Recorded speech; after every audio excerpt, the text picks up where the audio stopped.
ನಮಸ್ಕಾರ. ಮೆಗಾ ಸುದ್ದಿ ವಿಶೇಷ ಕಾರ್ಯಕ್ರಮಕ್ಕೆ ಸ್ವಾಗತ. ನಾನು ಹೇಮಕುಮಾರ್.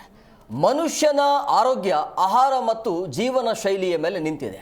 ಆದರೆ ನಾವು ಪ್ರತಿನಿತ್ಯ ತೆಗೆದುಕೊಳ್ಳುವಂಥ ಆಹಾರ ಎಷ್ಟರ ಮಟ್ಟಿಗೆ ಸೇಫ್ ಆಗಿದೆ, ಜೊತೆಗೆ ಈಗ ಒಂದು ಆತಂಕಕಾರಿ ಅಂಶ ಏನು ಅಂತಂದರೆ ನಾವು ತೆಗೆದುಕೊಳ್ತಾ ಇರುವಂಥ ತರಕಾರಿಗಳಲ್ಲಿ ವಿಷಕಾರಿ ಅಂಶಗಳು ಪತ್ತೆ ಆಗಿದೆ ಅನ್ನೋದು. ಇದಕ್ಕೆ ಹೊಣೆ ಯಾರು, ಕಾರಣಗಳೇನು, ಇದರಿಂದ ಯಾವೆಲ್ಲ ರೋಗಗಳು ಬರುತ್ತೆ, ಏನೆಲ್ಲ ಸಾಧ್ಯತೆ ಇದೆ, ಇದಕ್ಕೆ ಆರೋಗ್ಯ ಇಲಾಖೆ ಯಾವ ರೀತಿಯಾಗಿ ಕ್ರಮವನ್ನು ಕೈಗೊಳ್ಳಬೇಕಾಗತ್ತೆ, ಎಲ್ಲದರ ಬಗ್ಗೆ ಚರ್ಚೆ ಮಾಡ್ತೀವಿ. ಇವತ್ತಿನ ವಿಶೇಷ ತರಕಾರಿ ಆಗ್ತಿದೆ ವಿಷಕಾರಿ.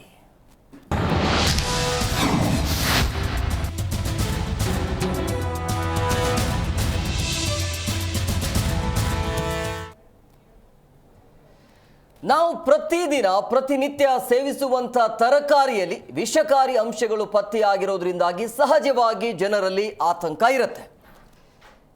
ಡೇಂಜರ್ ಆಗ್ತಿವೆ ಬೆಂಗಳೂರಲ್ಲಿ ಮಾರುವಂಥ ತರಕಾರಿಗಳು. 4 ಬಗೆಯ ತರಕಾರಿಗಳಲ್ಲಿ ಸೂಕ್ಷ್ಮಾಣುಜೀವಿ ಪತ್ತೆಯಾಗಿದೆ. ಲ್ಯಾಬ್ ಪರೀಕ್ಷೆಯಲ್ಲಿ ಸೂಕ್ಷ್ಮಾಣುಜೀವಿ ಇರೋದು ಬಯಲಾಗಿದೆ.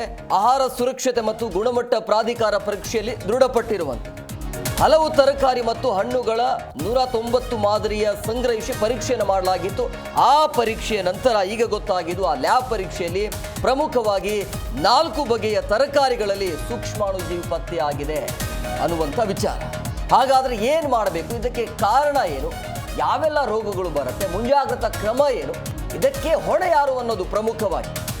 ರೈತರಂತೂ ಅಲ್ವೇ ಅಲ್ಲ, ಆರಂಭದಲ್ಲೇ ಹೇಳಿಬಿಡ್ತೀವಿ. ಬಟ್ ಆ ಮಧ್ಯವರ್ತಿಗಳು, ವ್ಯಾಪಾರಿಗಳು ಇರ್ತಾರಲ್ಲ, ಅವರು ಮಾಡ್ತಾ ಇರುವಂಥ ಎಡವಟ್ಟುಗಳು. ಸೊ 4 ತರಕಾರಿಗಳ 10 ಮಾದರಿಯಲ್ಲಿ ಸೂಕ್ಷ್ಮಾಣುಜೀವಿ ಅಂಶ ಪತ್ತೆ ಆಗಿರುವಂಥದ್ದು. 4 ಈರುಳ್ಳಿ, ತಲಾ 2 ಸೌತೆಕಾಯಿ, ಹಸಿರು ಮೆಣಸಿನಕಾಯಿ, ಬದನೆಕಾಯಿಗೆ ಸಂಬಂಧಿಸಿದ 10 ಮಾದರಿಗಳಲ್ಲಿ ಸೂಕ್ಷ್ಮಾಣುಜೀವಿ ಪತ್ತೆ ಆಗಿದೆ ಅನ್ನೋದು ಕನ್ಫರ್ಮ್ ಆಗಿದೆ, ದೃಢಪಟ್ಟಿದೆ. ಸೊ ಹಂಗಾಗಿ ಏನೆಲ್ಲ ಮಾರುಕಟ್ಟೆ ಇರುತ್ತಲ್ಲ, ಅಲ್ಲಿ ಯಾವ ರೀತಿಯಾಗಿ ಮುಂಜಾಗ್ರತಾ ಕ್ರಮ ಇರಬೇಕು ಅನ್ನೋದು ಬಹಳ ಇಂಪಾರ್ಟೆಂಟ್ ಆಗುತ್ತೆ. ಗ್ರಾಹಕರು ಯಾವ ರೀತಿಯಾಗಿ ಎಚ್ಚೆತ್ಕೊಳ್ಬೇಕು ಅಂತೇಳಿ, ನೀವು ಮಾರ್ಕೆಟಿಂದ ತರಕಾರಿಗಳನ್ನು ತರ್ತೀರಿ, ತರಕಾರಿ ಆಗಿರ್ಬೋದು ಅಥವಾ ಹಣ್ಣುಗಳಾಗಿರ್ಬೋದು, ಅಲ್ಲಿಂದ ತರ್ತೀರಿ. ಮನೆಗೆ ತಂದಾದ ನಂತರ ಏನು ಮಾಡಬೇಕು ಅಂದರೆ, ನೀವು ಯಾವ ರೀತಿಯಾಗಿ ಕಂಡು ಹಿಡಿಬೇಕು ಅಂತೇಳಿ, ಅದು ಸೇಫ್ ಇದೆಯಾ ಅಥವಾ ಇಲ್ಲ ಅನ್ನೋದ್ರ ಬಗ್ಗೆ, ಎಲ್ಲದರ ಬಗ್ಗೆ ಚರ್ಚೆ ಮಾಡ್ತೀವಿ. 1 ಗಂಟೆಗಳ ಕಾಲ ನಾವು ನಿಮ್ಮ ಜೊತೆಗೆ ಇರ್ತೀವಿ.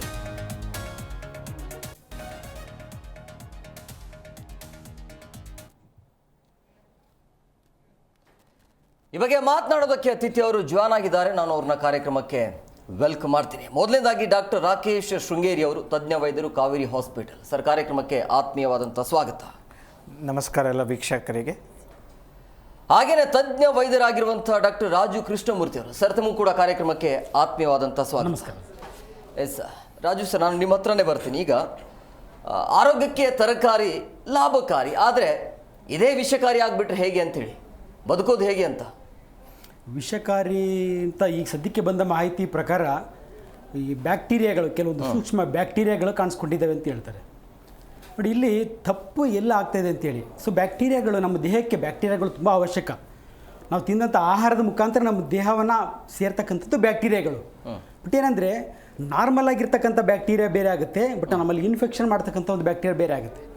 ನಮ್ಮ ಕರಳಲ್ಲಿ 99% ಹೆಚ್ಚಾಗಿ ನಮ್ಮಲ್ಲಿ ಅಂದರೆ ಲಕ್ಷಾಂತರ ಕೋಟಿ ಬ್ಯಾಕ್ಟೀರಿಯಾಗಳು ನಮ್ಮ ದೇಹದಲ್ಲಿ ಇರ್ತವೆ. ಅದು ನಮ್ಮ ಆರೋಗ್ಯವನ್ನು ಕಾಪಾಡ್ತಕ್ಕಂಥ ಬ್ಯಾಕ್ಟೀರಿಯಾ. ಆದರೆ ಈಗ ಏನು ಹೇಳ್ತಾ ಇದ್ದೀವಲ್ಲ, ಬ್ಯಾಕ್ಟೀರಿಯಾಗಳು ಸಿಗ್ತಾ ಇದ್ದಾವೆ ಅಂತೇಳಿ, ಇವು ಒಂದು ಮ್ಯೂಟೇಷನ್ ಆಗಿ, ಚೇಂಜ್ ಆಗಿ, ಬದಲಾಗಿ, ಅಂದರೆ ನಮ್ಮಲ್ಲಿ ಇನ್ಫೆಕ್ಷನ್ ಮಾಡಿ ನಮಗೆ ತೊಂದರೆ ಮಾಡ್ತಕ್ಕಂಥ ಬ್ಯಾಕ್ಟೀರಿಯಾಗಳು. ಹಾಗಾಗಿ ಈ ವಿಷ ಅನ್ನೋದು ಒಂದು ವಿಷ ಅಂತ ಹೇಳ್ಬೇಕಂದ್ರೆ, ನೀವು ಈಗ ಪೆಸ್ಟಿಸೈಡ್ಸು, ಇನ್ಸೆಕ್ಟಿಸೈಡ್ಸ್ ಏನು ಸ್ಪ್ರೇ ಮಾಡ್ತಿದಾರಲ್ಲ, ಅದು ವಿಷಕಾರಿ ಅಂಶ ಆಗುತ್ತೆ. ಬಟ್ ಈಗ ಇವತ್ತಿನ ಬಂದ ಮಾಹಿತಿ ಪ್ರಕಾರ ಬ್ಯಾಕ್ಟೀರಿಯಾಗಳು ಬರ್ತಾ ಇದ್ದಾವೆ. ಬ್ಯಾಕ್ಟೀರಿಯಾ ಬರ್ತಾ ಇದೆ ಅಂತಂದರೆ ಏನಾಗುತ್ತೆ, ಇನ್ಫೆಕ್ಷನ್ನು, ಅದನ್ನು ಸೇವಿಸಿದಂಥ ವ್ಯಕ್ತಿಗೆ ಇನ್ಫೆಕ್ಷನ್ ಆಗಿ ಕಾಯಿಲೆಗಳು ಬರ್ತಕ್ಕಂಥ ಸಾಧ್ಯತೆ ಹೆಚ್ಚು. ಎಸ್ ಸರ್, ಈಗ ರಾಕೇಶ್ ಸರ್, ಈಗ ಪ್ರಮುಖವಾಗಿ ಈ ಕೀಟನಾಶಕಗಳು, ಬ್ಯಾಕ್ಟೀರಿಯಾ ಬರೋದು ಎಲ್ಲಿಂದ ಬರುತ್ತೆ, ಯಾರ ನಿರ್ಲಕ್ಷ್ಯ ಅಂತ ಹೇಳಿದ್ದು? ಈಗ ಬ್ಯಾಕ್ಟೀರಿಯಾ ಕಂಟ್ಯಾಮಿನೇಷನ್ ಅಂತ ನಾವು ಏನು ಹೇಳ್ತೀವೋ, ಅದು ಯು ಕ್ಯಾನ್ ಡಿವೈಡ್ ಮಾಡ್ಬೋದು. ಒಂದು ಪ್ರೀ ಹಾರ್ವೆಸ್ಟ್ ಅಂತೀವಿ, ಪೋಸ್ಟ್ ಹಾರ್ವೆಸ್ಟ್ ಅಂತೀವಿ. ಸೊ ಈಗ ಪ್ರೀ ಹಾರ್ವೆಸ್ಟ್ನ ನೀವು ಇನ್ನು ಕೊಯ್ಲಾಗೋಕ್ಕೂ ಮುಂಚೆನೇ ಅದರಲ್ಲಿ ಎಷ್ಟೊಂದು ಫ್ಯಾಕ್ಟ್ರೀಸ್ ಇರುತ್ತೆ, ಅದರಿಂದನೇ ಬಂತು ಅಂತ ಹೇಳೋಕ್ಕಾಗಲ್ಲ. ಈಗ ನೀವು ಬಳಸೋ ನೀರು, ಎಷ್ಟು ರೈತರು ಬಳಸೋ ನೀರಿಂದ ಆಗ್ಬೋದು, ಅಥವಾ ಸಾಯಿಲ್ ಅವ್ರು ಬಳಸೋ ಸಾಯಿಲು, ಅಥವಾ ಮೆನ್ಯೂರು, ಪೆಸ್ಟಿಸೈಡ್ಸ್ ಯೂಸ್ ಮಾಡ್ತಾರೆ, ಎಲ್ಲ ಕಡೆಯಿಂದನೂ ಆಗ್ಬೋದು. ಅಥವಾ ಪೋಸ್ಟ್ ಹಾರ್ವೆಸ್ಟ್, ನೀವು ಒಂದ್ಸಲಿ ಪ್ರಾಡಕ್ಟ್ ನೀವು ತೆಗೆದ ಮೇಲೆ, ಬೆಳೆ ತೆಗೆದ ಮೇಲೆ, then there is a supply chain. ಅಲ್ಲಿಂದ ಅದು ಒಂದು ಕಡೆಯಿಂದ ಒಂದು ಜಾಗಕ್ಕೆ ಪ್ರಯಾಣ ಆಗಬೇಕು. ಅದು ಸ್ಟೋರೇಜ್ ಹೇಗೆ ಮಾಡ್ತಾರೆ, ಅದನ್ನು ಹ್ಯಾಂಡ್ಲಿಂಗ್ ಹೇಗೆ ಮಾಡ್ತಾರೆ, ಮನುಷ್ಯರು ಅದು ಹ್ಯಾಂಡ್ಲ್ ಮಾಡೋರು ಅವ್ರು ಏನು ಪ್ರಿಕಾಷನ್ಸ್ ತೊಗೊತಾರೆ, ಅವ್ರಿಗೆ ಏನಾದರೂ ತೊಂದರೆ ಇದ್ದರೆ ಅಲ್ಲಿಂದ ಕೂಡ ಇನ್ಫೆಕ್ಷನ್ ಸ್ಪ್ರೆಡ್ ಆಗೋ ಚಾನ್ಸ್ ಇರುತ್ತೆ. ಆಮೇಲೆ ಅದು ಒಂದು ಮಾರ್ಕೆಟಿಗೆ ಸೇರಿದ ಮೇಲೆ ಅಲ್ಲಿ ವ್ಯಾಪಾರಿಗಳು ಅಂತ ನೀವೇನು ಹೇಳಿದ್ರು, ಅವರು ಹೇಗೆ ಅದನ್ನು ಸೆಗ್ರಿಗೇಟ್ ಮಾಡ್ತಾರೆ, ಹೇಗೆ ಅದನ್ನು ಸಪ್ರೇಟ್ ಮಾಡ್ತಾರೆ, ಯಾವ ಥರ ಕೋಲ್ಡ್ ಚೈನ್ ಯೂಸ್ ಮಾಡ್ತಾರೆ, ಆಮೇಲೆ ಅದರ ಕ್ವಾಲಿಟಿ ಹೇಗಿರುತ್ತೆ ನೋಡಿಕೊಂಡು ನೆಕ್ಸ್ಟ್ ಅಲ್ಲಿಗೆ ಸ್ಟಾಪ್ ಆಗುತ್ತೆ. ಮತ್ತು ನಾವು ಅದನ್ನು ತೊಗೊಂಡ ಮೇಲೆ ನಾವು ಹೇಗೆ ಅದನ್ನು ನೋಡ್ಕೊತೀವಿ, ಅದು ನೆಕ್ಸ್ಟ್ ಸ್ಟೆಪ್. ಸೊ ಎಲ್ಲ 3 ಹಂತಗಳಲ್ಲೂ ಎಲ್ಲಾದರೂ ನಿಮಗೆ ಆರ್ಗ್ಯಾನಿಸಮ್ಸ್ ಆಗ್ಬೋದು. ನೀವು ಕರೆಕ್ಟಾಗಿ ಹೇಳಿದ್ರಿ, ರೈತರನ್ನ ಬ್ಲೇಮ್ ಮಾಡೋಂಗಿಲ್ಲ. ಸೊ ಇದು ಅಲ್ಲಿಂದ ಬಂದಿರ್ಬೋದು, ಅಥವಾ ಇಲ್ಲಿ ಸಪ್ಲೈ ಚೈನಲ್ಲಿ ಆಗಿರ್ಬೋದು, ಅಥವಾ ನಮ್ಮ ಮನೆಗೆ ಬಂದ ಮೇಲೆ ನಾವು ಅದನ್ನು ಯಾವ ರೀತಿ ಇಟ್ಕೊತೀವೋ ಅಲ್ಲೂ ಬರಬಹುದು. ಸೊ ಎಲ್ಲ ಸಾಧ್ಯತೆಗಳಿರುತ್ತೆ. ಸೊ ಎಲ್ಲ ಕಡೆನೂ ಸರಿಯಾಗಿ ಪ್ರಿಕಾಷನ್ಸ್ ತೊಗೊಂಡು ಏನು ಸ್ಟೆಪ್ಸ್ ಯೂಸ್ ಮಾಡಿದ್ರು ಆವಾಗ ಔಟ್ಕಮ್ ಚೆನ್ನಾಗಿ ಬರುತ್ತೆ. ಸರ್, ಈ ಬ್ಯಾಕ್ಟೀರಿಯಾ ಅಥವಾ ಕೀಟನಾಶಕಗಳು ಎಲ್ಲಿಂದ ಆರಂಭ ಆಗುತ್ತೆ? ಸರಿ, ಎಲ್ಲಿ ಬಂತು ತೆಗಿ ನೋಡಿ. ಈಗ ಮಾಹಿತಿ ಬಂದಿರೋದ್ರಲ್ಲಿ ಏನಂತ ಇದೆ ಅಂತಂದರೆ, ಬೆಂಗಳೂರಿನಲ್ಲಿ ಅಥವಾ ಬೆಂಗಳೂರು ಸುತ್ತಮುತ್ತದ ಪ್ರದೇಶದಲ್ಲಿ ಈ ಒಂದು ಬ್ಯಾಕ್ಟೀರಿಯಾಗಳು ಕಾಣಿಸ್ಕೊಂಡಿದ್ದಾವೆ. ಅಲ್ಲಿ ಬೆಳೆದಂಥ ಬೆಳೆಯಲ್ಲಿ ಬ್ಯಾಕ್ಟೀರಿಯಾ ಕಾಣಿಸ್ಕೊಂಡಿದೆ ಅಂತ ಹೇಳ್ತಾರೆ. ಸಾಮಾನ್ಯವಾಗಿ ಬೆಂಗಳೂರು ಸುತ್ತಮುತ್ತ ಅಥವಾ ಬೆಂಗಳೂರಿಂದ ಬಂದಾಗ ಏನಾಗುತ್ತೆ, ಈ ಕೊಳಚೆ ನೀರಿನಲ್ಲಿ, ಈ ಮೋರಿ ನೀರಿನಲ್ಲಿ ಬೆಳೀತಕ್ಕಂಥದ್ದು ಅತಿ ಹೆಚ್ಚಾಗಿ ನೋಡ್ತೀವಿ ನಾವು. ನೋಡಿ, ಇದನ್ನೇ ನೀವು ಹೋಗ್ಬಿಟ್ಟು ಸರ್ವೆ ಮಾಡಿ ಹಳ್ಳಿನಲ್ಲಿ ಎಲ್ಲೋ ಬೆಳೆದಂಥ ತರಕಾರಿಗಳನ್ನು ನೋಡಿದಾಗ ಅಲ್ಲಿ ಇಂಥ ಬ್ಯಾಕ್ಟೀರಿಯಾಗಳು ಸಿಗೋದಿಲ್ಲ ನಮಗೆ. ಬಟ್ ನೋಡಿ, ಸಿಟಿನಲ್ಲಿ, ಅದರಲ್ಲಿ ಬೆಂಗಳೂರಲ್ಲೇ ಮಾರ್ಕೆಟಲ್ಲಿ ಅಲ್ಲಿ ಇಲ್ಲೇ ಚೆಕ್ ಮಾಡಿದಾಗ ಅತಿ ಹೆಚ್ಚಾಗಿ ಇಲ್ಲಿ ಕಾಣಿಸ್ಕೊಂಡಿದೆ ಅಂತ ಅಂದರೆ, ಮೇಯ್ನಾಗಿ ನಾವು ಹೇಳಬೇಕಾಗಿರೋದು ಈ ಕೊಳಚೆ ನೀರು, ಮೋರಿ ನೀರನ್ನು ಅದನ್ನು ಉಪಯೋಗಿಸ್ಬಿಟ್ಟು ತರಕಾರಿ ಬೆಳೀತಕ್ಕಂಥದ್ದು ಅತಿ ಹೆಚ್ಚಾಗಿದೆ. ಇಲ್ಲಿ ಸಿಟಿ ಒಳಗಡೆ ಬೋರ್ ಹಾಕಿ ಅದು ನೀರಿನಲ್ಲಿ ಬೆಳೀತಕ್ಕಂಥದ್ದು ಕಮ್ಮಿ ವೇಸ್ಟೇಜ್ ಆಗಿ. ನೋಡಿ, ಮೋರಿ ನೀರು ಅಂತ ಹೇಳಿದಾಗ ಏನಾಗುತ್ತೆ, ಅದರಲ್ಲಿ ಅನಿಮಲ್ ವೇಸ್ಟೇಜ್ ಇರುತ್ತೆ, ಹ್ಯೂಮನ್ ವೇಸ್ಟೇಜ್ ಇರುತ್ತೆ. ಅದಷ್ಟೇ ಅಲ್ಲದೆ ಕಂಪ್ನಿಗಳಲ್ಲಿರ್ತಕ್ಕಂಥ ಕೆಲವೊಂದು ಕಾರ್ಖಾನೆಗಳ ವೇಸ್ಟೇಜನ್ನು ಕೂಡ ನೀರಲ್ಲಿ ಬಿಡೋದ್ರಿಂದ ಅತಿ ಹೆಚ್ಚಾಗಿ ಬ್ಯಾಕ್ಟೀರಿಯಾಗಳು ಬೆಳೀತಕ್ಕಂಥದ್ದು ಈ ಒಂದು ಮೋರಿನಲ್ಲಿ. ಎಂಥ ಡೇಂಜರಸ್ ಬ್ಯಾಕ್ಟೀರಿಯಾ ಆದರೂ ಕೂಡ ಅಲ್ಲಿ ಬೆಳಿಬೋದು. ಅಂಥ ನೀರನ್ನು ನಾವು ಉಪಯೋಗಿಸಿ ನಾವು ಬೆಳೀತಿದ್ದೀವಿ ಅಂತ ಅಂದಾಗ 100% ನನಗೆ ಒಂದು ಅನುಮಾನ ಬರ್ತಿರೋದು, ಅಲ್ಲಿ ಉಪಯೋಗಿಸ್ತಕ್ಕಂಥ ನೀರೇ ಹೆಚ್ಚಾಗಿ ಕಾಂಟ್ರಿಬ್ಯೂಷನ್ ಇದೆ ಅಂತ ಅಂತೀನಿ. ಸರ್, ಈಗ ಇತ್ತೀಚೆಗೆ ಅಂತ ಬಂದಾಗ ನಾವು ತೆಗೆದುಕೊಳ್ತಾ ಇರುವಂಥ ಆಹಾರ ಕ್ರಮಗಳ ಬಗ್ಗೆ ನಿಮ್ಗೆ ಏನು ಅನ್ಸುತ್ತೆ? ಅಂದರೆ ಸರಿಯಾದ ರೀತಿಯಲ್ಲಿ ಬೆಳೆಗಳು ಬರದೇ ಇರೋದು, ಆಮೇಲೆ ನಾವು ಈಗ ಫ್ಯಾಷನ್ ಆಗಿ ತೆಗೆದುಕೊಂಡಿರುವಂಥದ್ದು. ಸೊ ಹಿಂಗೆ ಅನಿಸಿದಾಗ, ಸೊ ಇತ್ತೀಚೆಗೆ ಈ ರೂಲ್ಸ್ ಹೇಗಿರುತ್ತೆ ಅಂತ ಹೇಳಿದರೆ, ಜನರ ಬದುಕು ಇದೆಯಲ್ಲ, ಈ ಆಹಾರದ ಮೇಲೆ ಎಷ್ಟು ಮಟ್ಟಿಗೆ ಪರಿಣಾಮ ಬೀರುತ್ತೆ ಅಂತೇಳಿ? ಅಲ್ಲ, ಹೆಲ್ತಿ ಬ್ಯಾಲೆನ್ಸ್ಡ್ ಫುಡ್ ಅಂತ ಹೇಳ್ತೀವಲ್ಲ, ದಟ್ ಈಸ್ ಅದು ಎಂದಿಗೂ ನಾವು ಅದನ್ನು ಫಾಲೋ ಮಾಡಲೇಬೇಕು. ಬಟ್ ನೀವು ಹೇಳ್ತಿರೋದು ನಾನು ತಪ್ಪಲ್ಲ ಅಂದರೆ, ವೆಸ್ಟರ್ನ್ ಫುಡ್ಡು ಅಥವಾ ಫಾಸ್ಟ್ ಫುಡ್ಡು ಆ ಥರ ಹೋಗಿದರೆ ಆಬ್ವಿಯಸ್ಲಿ ಅದರಿಂದ ತೊಂದರೆಗಳು ಜಾಸ್ತಿ ಇದ್ದೇ ಇದೆ. ಬಿಕಾಸ್ ಅವೆಲ್ಲ fast food, there lot of ಎಲ್ಲ ಅಡಿಟಿವ್ಸು ಎಲ್ಲ ಇರುತ್ತೆ, ಶೆಲ್ಫ್ ಲೈಫ್ ಜಾಸ್ತಿ ಮಾಡ್ತಾರೆ, ಆಯಿಲ್ ಜಾಸ್ತಿ ಆ ಥರ. ಬಟ್ ನಮ್ಮ ಇವತ್ತಿನ ಡಿಸ್ಕಷನ್ ಅಂದರೆ, ನಾವು ಹೆಲ್ತಿ ಬ್ಯಾಲೆನ್ಸ್ ಡಯೆಟ್ಗೆ ಏನು ಬೇಕು, ನಮಗೆ ತರಕಾರಿ ಮತ್ತು ಹಣ್ಣು ಡೆಫಿನೆಟ್ಲಿ ಬೇಕು. ಅದರಲ್ಲಿರೋ ಫೈಬರ್ ಅಂಶ, ಅದರಲ್ಲಿರೋ ಮಿನರಲ್ಸು, ವಿಟಮಿನ್ಸು ಅದೆಲ್ಲ ಬೇಕಾಗಿರೋದ್ರಿಂದ, ಸೊ ಫ್ರೂಟ್ಸ್ ಆ್ಯಂಡ್ ವೆಜಿಟೇಬಲ್ಸ್ ಅದು ಡೆಫಿನೆಟ್ ರೋಲ್ ಅದು ಇದ್ದೇ ಇದೆ ಅದರದ್ದು. ಸರಿ, ಈ ರೀತಿಯ ಕಲುಷಿತ ಅಂಶಗಳು ಪತ್ತೆ ಆಗೋದಕ್ಕೆ ಮನುಷ್ಯನೇ ಕಾರಣನ? ಮತ್ತು ಮನುಷ್ಯನ ಬಿಟ್ಟರೆ ಯಾರೂ ಕಾರಣನೇ ಇಲ್ಲ. ಕಾಯಿಲೆ ನಮಗೆ ಬರ್ತಿರತಕ್ಕಂಥ ಪ್ರತಿಯೊಂದು ಕಾಯಿಲೆಗೆ ನಾವೇ ಕಾರಣನೇ ಹೊರತು ಪ್ರಕೃತಿ ಯಾವುದೂ ಕೂಡ ಈ ರೀತಿ ತೊಂದರೆ ಮಾಡಲ್ಲ. ನೇಚರಿಂದ ಬಂದಿರೋದಲ್ಲ, ಪ್ರಕೃತಿಯಿಂದ ಬಂದ್ಬಿಟ್ಟಿದ್ದು ಬ್ಯಾಕ್ಟೀರಿಯಾ ಹೊಸದಾಗಿ ಬಂತು, ಅದೆಲ್ಲ ನಮ್ಮ ಸೃಷ್ಟಿನೇ ಇದೆಲ್ಲ ನಾವಾಗೆ ಮಾಡಿಕೊಂಡು ನಾವಾಗೆ ತಂದ್ಕೊಂಡಿರ್ತಕ್ಕಂಥದ್ದು. ಈ ಕಲುಷಿತವಾಗಿರ್ತಕ್ಕಂಥ ನೀರು, ಇವತ್ತೇನು ಬ್ಯಾಕ್ಟೀರಿಯಾ ಹೇಳ್ತಿದ್ದೀವಲ್ಲ, 100% ನಾವೇ ರೆಸ್ಪಾನ್ಸಿಬಲ್, ಇನ್ಯಾರೂ ಅಲ್ಲ. ಅಂದರೆ ಈ ಸೂಕ್ಷ್ಮಾಣು ಜೀವಿಯಿಂದ ಯಾವೆಲ್ಲ ಸಮಸ್ಯೆಗಳು ಎದುರಾಗ್ಬೋದು ಅಂತೇಳಿ, ಯಾವೆಲ್ಲ ರೋಗಗಳು ಬರ್ಬೋದು ಅಂತ? ಈಗ ಇನ್ಫೆಕ್ಷನ್ಸ್ ಅಂತ ಆದರೆ, ಈಗ ನಾವೀಗ ಕಂಟ್ಯಾಮಿನೇಟೆಡ್ ಫ್ರೂಟ್ಸ್ ಅಥವಾ ವೆಜಿಟೇಬಲ್ಸ್ ಅಂದರೆ ಜನರಲಿ ನಾವು ಗ್ಯಾಸ್ಟ್ರೋಎಂಟ್ರೈಟಿಸ್ ಅಂತ ಹೇಳ್ತಾರೆ, ಕಾಮನೆಸ್ಟ್. ಈಗ ಫುಡ್ ಪಾಯ್ಸನಿಂಗು ಅಥವಾ ಇನ್ಫೆಕ್ಷನ್ ಆದರೆ that is the common gastroenteritis ಅಂತ ಹೇಳ್ತೀವಿ. ಅದರಲ್ಲಿ ಮೆಜಾರಿಟಿ ಅವರ ಪೇಷಂಟ್ಸು ನಿಮಗೆ ವಾಂತಿ, ಹೊಟ್ಟೆ ನೋವು, ಬೇದಿ, ಜ್ವರ ಈ ಥರ ಪ್ರೆಸೆಂಟ್ ಮಾಡ್ತಾರೆ. ಕೆಲವು ಇನ್ಫೆಕ್ಷನ್ನಿಂದ ಲಿವರ್ಗೂ ಕೂಡ ತೊಂದರೆ ಆಗುತ್ತೆ. ವೈರಲ್ ಹೆಪಟೈಟಿಸ್ ಅಂತ ಕರಿತೀವಿ. ಅದರಲ್ಲಿ ಸ್ಪೆಷಲಿ ಹೆಪಟೈಟಿಸ್ ಎ ಮತ್ತು ಇ ಅಂತೀವಿ. ನಮಗೆ ಭಾರತದಲ್ಲಿ ಹೆಪಟೈಟಿಸ್ ಎ ತುಂಬ ಕಾಮನ್ನು. ಈ ಫ್ರೂಟ್ಸು ಅದರಿಂದೆಲ್ಲ ಬರೋ ಚಾನ್ಸಸ್ ಇರುತ್ತೆ ಹೆಪಟೈಟಿಸ್ ಎ. ಸೊ ಒಂದೇ ಲಿವರ್ಗಾಗ್ಬೋದು ಅಥವಾ ನಮ್ಮ ಇಂಟೆಸ್ಟೈನ್ ಅಥವಾ ಇದು ಗ್ಯಾಸ್ಟ್ರೋಎಂಟ್ರೈಟಿಸ್ ಅಂತ ಏನು ಕರಿತೀವೋ ಅದು ಕಾಮನೆಸ್ಟ್ ವೇ ಹಾಗೆ ಪ್ರೆಸೆಂಟ್ ಮಾಡ್ತಾರೆ. ಸರ್, ಈಗ ಆರೋಗ್ಯವಾಗಿ ಇರಬೇಕು ಅಂತಂದ್ರೆ ಏನು ಮಾಡಬೇಕು? ಯಾವ ರೀತಿ ಹಣ್ಣುಗಳನ್ನು ತರಕಾರಿಗಳನ್ನ ತಗೋಬೇಕಾಗತ್ತೆ? ಜೊತೆಗೆ ಒಬ್ಬ ಗ್ರಾಹಕನಾಗಿ ಆತನಿಗೆ ಹೇಗೆ ಗೊತ್ತಾಗಬೇಕು ಅಂತೇಳಿ, ಆತ ಹೇಗೆ ಚೆಕ್ ಮಾಡ್ಕೊಳ್ಬೇಕು ಅದು ಸರಿ ಇದೆಯಾ ಇಲ್ಲ ಅನ್ನೋದ್ರ ಬಗ್ಗೆ? ಸರ್, ಗ್ರಾಹಕನಿಗೆ ಗೊತ್ತಾಗಲ್ಲ ಅದು. ನಾವು ಹೋಗಿ ತೊಗೊಂಬರ್ತೀವಿ, ನೀವು ಎಲ್ಲೇ ಒಂದು ದೊಡ್ಡ ಮಾಲಲ್ಲಿ ಹೋಗಿ ತಂದರೂ ಕೂಡ ಅದು ಅವ್ರು ಎಲ್ಲಿಂದ ತಂದಿರ್ತಾರೋ ಗೊತ್ತಿಲ್ಲ, ಅದು ಯಾವ ರೀತಿ ಬೆಳೆದಿರ್ತದೋ ಗೊತ್ತಾಗೋದಿಲ್ಲ. ಈಗ ಇಲ್ಲಿ ಹೇಳಿರೋದು ಬ್ಯಾಕ್ಟೀರಿಯಾ ಬಂದಿದೆ ಕಂಡಿದೆ ಅಂತ ಅಂದಿದ್ದು ಕೂಡ ಅದು ಗೊತ್ತಾಗಿರೋದು ಯಾವುದೋ ಲ್ಯಾಬಲ್ಲಿ ಮೈಕ್ರೋಸ್ಕೋಪಿ ಎಕ್ಸಾಮಿನೇಷನ್ ಮಾಡಿಬಿಟ್ಟು. ನಮ್ಮ ಕಣ್ಣಿಗೆ ನೇಕಡೆಗೆ ನಮಗೆ ಕಾಣದೇ ಇರತಕ್ಕಂಥದ್ದು ಒಂದು ಬ್ಯಾಕ್ಟೀರಿಯಾ ಆಗಲಿ ವೈರಸ್ ಆಗಲಿ ಕಾಣದೇ ಇರತಕ್ಕಂಥದ್ದು. ಹಾಗಾಗಿ ಸಾಮಾನ್ಯ ಜನವಂತೂ ಇದು ಯಾವುದು ಅಂತ ಗೊತ್ತಾಗಲ್ಲ, ಇದರಲ್ಲಿ ಇದೆಯಾ ತೊಂದರೆ ಆಗುತ್ತೆ, ಇದು ತಿಂದರೆ ತೊಂದರೆ ಆಗುತ್ತೆ ಅಂತ ಗೊತ್ತಾಗಲ್ಲ. ಬಟ್ ಆದರೆ ನಮ್ಮ ಲೆವೆಲಲ್ಲಿ ಏನು ಯಾವ ರೀತಿ ಪ್ರಿಕಾಷನ್ ತೊಗೋಬೇಕು ಅನ್ನೋದು ನೋಡ್ಕೋಬೇಕು. ಮೊದಲನೇದಾಗಿ ಅದು ಊರಿನ ನೀರಲ್ಲೇ ಬೆಳೆದಿರಿ ಎಲ್ಲೇ ಬೆಳೆದಿರಲಿ, ಫಸ್ಟ್ ಥಿಂಗ್ ಏನಂತಂದರೆ ಕಾಂಟ್ಯಾಮಿನೇಷನ್ ಅಂತ ಅಂದಾಗ ನೀವು ಇನ್ಸೆಕ್ಟಿಸೈಡ್ಸು ಪೆಸ್ಟಿಸೈಡ್ಸನ್ನೇ ತೊಗೊಳ್ಳಿ ಅಥವಾ ಈ ಒಂದು ಬ್ಯಾಕ್ಟೀರಿಯಾ ಅಂತಲೇ ತೊಗೊಂಡ್ರೆ ಈ ಪ್ರತಿ ತರಕಾರಿ ಹಣ್ಣುಗಳಲ್ಲಿ ಏನಿರುತ್ತೆ ಅಂತಂದರೆ ನೋಡಿ, ಒಂದು ತಾಯಿ ಥರ ಕೋಟಿಂಗ್ ಇರುತ್ತೆ. ಯಾವುದೇ ಒಂದು ಹಣ್ಣಿನಲ್ಲಿ ಸಿಪ್ಪೆ ಇದ್ದೇ ಇರುತ್ತೆ. ಅದೇನು ಮಾಡುತ್ತೆ ಪ್ರೊಟೆಕ್ಟಿವ್ ಅದು. ಈಗ ಜಸ್ಟ್ ಇಮ್ಯಾಜಿನ್ ಮಾಡಿ, ಮಾವಿನ ಹಣ್ಣು ವಿತೌಟ್ ಸಿಪ್ಪೆ ಇರ್ಲಿಕ್ಕೆ ಸಾಧ್ಯನಾ? ಸಿಪ್ಪೆ ಇಲ್ಲ ಅಂತಂದ್ರೆ ಒಳಗೆ ಇರ್ತಕ್ಕಂಥ ಹಣ್ಣಿಗೆ ಹೆಂಗೆ ಎಫೆಕ್ಟ್ ಆಗುತ್ತೆ ನೋಡಿ. ಬಿಸಿಲನ್ನು ತಡಿಬೇಕು, ಹೊರಗಡೆ ಬರ್ತಕ್ಕಂಥ ಬ್ಯಾಕ್ಟೀರಿಯಾನ ತಡಿಬೇಕು, ಏನೇ ಒಂದು ಕೆಮಿಕಲ್ ಇದ್ರೆ ಅದನ್ನೆಲ್ಲ ತಡೆಗಟ್ಟು ಒಳಗಡೆ ಹೋಗ್ದಂಗೆ ತಡೆಗಟ್ಟತಕ್ಕಂಥ ಒಂದು ಕೆಲಸ ಮಾಡ್ತಕ್ಕಂಥದ್ದು ಈ ಒಂದು ಸಿಪ್ಪೆ. ಹಾಗಾಗಿ ಮೊದಲು ಫಸ್ಟು ತರಕಾರಿ ಆಗಲಿ ಒಂದು ಹಣ್ಣಾಗಲಿ ತಂದಾಗ ಫಸ್ಟು ಕ್ಲೀನಾಗಿ ತೊಳಿತಕ್ಕಂಥ ಒಂದು ಕೆಲಸ ಮಾಡಬೇಕು. ಮೊದಲು ಸಿಪ್ಪೆನ ನೀಟಾಗಿ ತೊಳೆದ್ಬಿಡಿ. ಹಣ್ಣು ತರಕಾರಿ ಅಂತಂದಾಗ 20 ನಿಮಿಷ ಜನರಲ್ಲಾಗಿ ಹೇಳ್ತೀವಿ, ಒಂದು 20 ನಿಮಿಷ ನೀರಲ್ಲಿ ನೆನೆ. 20 ನಿಮಿಷ ಅಲ್ಲ, ಒಂದು ರಾತ್ರಿ ಓವರ್ನೈಟ್ ಸೋಕ್ ಮಾಡಿಟ್ರಿ ಅಂತ ತೊಂದರೆ ಏನಿಲ್ಲ. ಜೊತೆಗೆ ಸ್ವಲ್ಪ ಉಪ್ಪನ್ನು ಹಾಕಿ ಇಟ್ಟಾಗ ಆಸ್ಮೋಸಿಸ್ ಮುಖಾಂತರ ಹೊರಗಡೆ ಬರ್ತಕ್ಕಂಥ ಒಂದಿಷ್ಟು ಕೆಮಿಕಲ್ಸ್ ಆಗಿರ್ಬೋದು, ಒಂದಿಷ್ಟು ಬ್ಯಾಕ್ಟೀರಿಯಾ ಕೂಡ ಸಾಯ್ತಕ್ಕಂಥ ಒಂದಿಷ್ಟು ಅವಕಾಶ ಕೂಡ ಇರುತ್ತೆ. ಅದ್ರ ಜೊತೆಗೆ ವಿನೆಗರ್ ಕೂಡ ಹೇಳ್ತೀವಿ. ಸ್ವಲ್ಪ ವಿನೆಗರ್ ನಾವು ನೀರಿಗೆ ನೆನೆ ಹಾಕಿ ಇಟ್ಟಾಗ ಒಂದು ಸ್ವಲ್ಪ ಹೊತ್ತು ವಿನೆಗರ್ ಒಂದು 2 ಟೇಬಲ್ ಸ್ಪೂನಷ್ಟು ವಿನೆಗರನ್ನು ಹಾಕಿದಾಗಲೂ ಕೂಡ ಕಡಿಮೆ ಆಗ್ತಕ್ಕಂಥ ಒಂದು ಸಾಧ್ಯತೆ ಇರ್ತದೆ ಇದೆಲ್ಲ ಹಾಕಿದಾಗ. ಅದ್ರ ಜೊತೆಗೆ ತುಂಬ ಇಂಪಾರ್ಟೆಂಟ್ ನಾನು ಹೇಳ್ತಕ್ಕಂಥದ್ದು ಸಿಪ್ಪೆಯನ್ನು ತೆಗೆದುಬಿಡಿ. 99.9% ಸಿಪ್ಪೆನೇ ಪ್ರೊಟೆಕ್ಟ್ ಮಾಡ್ತಾ ಇರ್ತದೆ. ನೀವೇನೋ ಬ್ಯಾಕ್ಟೀರಿಯಾ ನಾವು ಡಿಟೆಕ್ಟ್ ಮಾಡಿದ್ರು ಕೂಡ ಒಳಗಡೆ ಇರ್ತಕ್ಕಂಥ ಸಾಧ್ಯತೆ ಕಡಿಮೆ. ಸಿಪ್ಪೆ ಮೇಲೆ ಮಾಡಿ ನೋಡಿದಾಗ ಅಷ್ಟು ನಾವು ಸ್ವಾಪ್ ತೆಗೆದು ನೋಡಿದಾಗ ಅಷ್ಟೇ ಅದರಲ್ಲಿ ನಮಗೆ ಬ್ಯಾಕ್ಟೀರಿಯಾ ಮತ್ತು ವೈರಸ್ ಸಿಗ್ತಾ ಇರ್ತದೆ. ಫಸ್ಟ್ ಥಿಂಗ್ ಮೇಜರಾಗಿ ಯಾವುದೇ ತರಕಾರಿ ಆಗಲಿ ನೀಟಾಗಿ ತೊಳೆದ್ಬಿಟ್ಟು ಸಾಧ್ಯವಾದ ಎಲ್ಲ ತರಕಾರಿನಲ್ಲಿ ಸಿಪ್ಪೆ ತೆಗೆದು ತಿಂತಕ್ಕಂಥದ್ದು ಒಳ್ಳೆಯದು. ಪ್ರಿಕಾಷನ್ಸ್.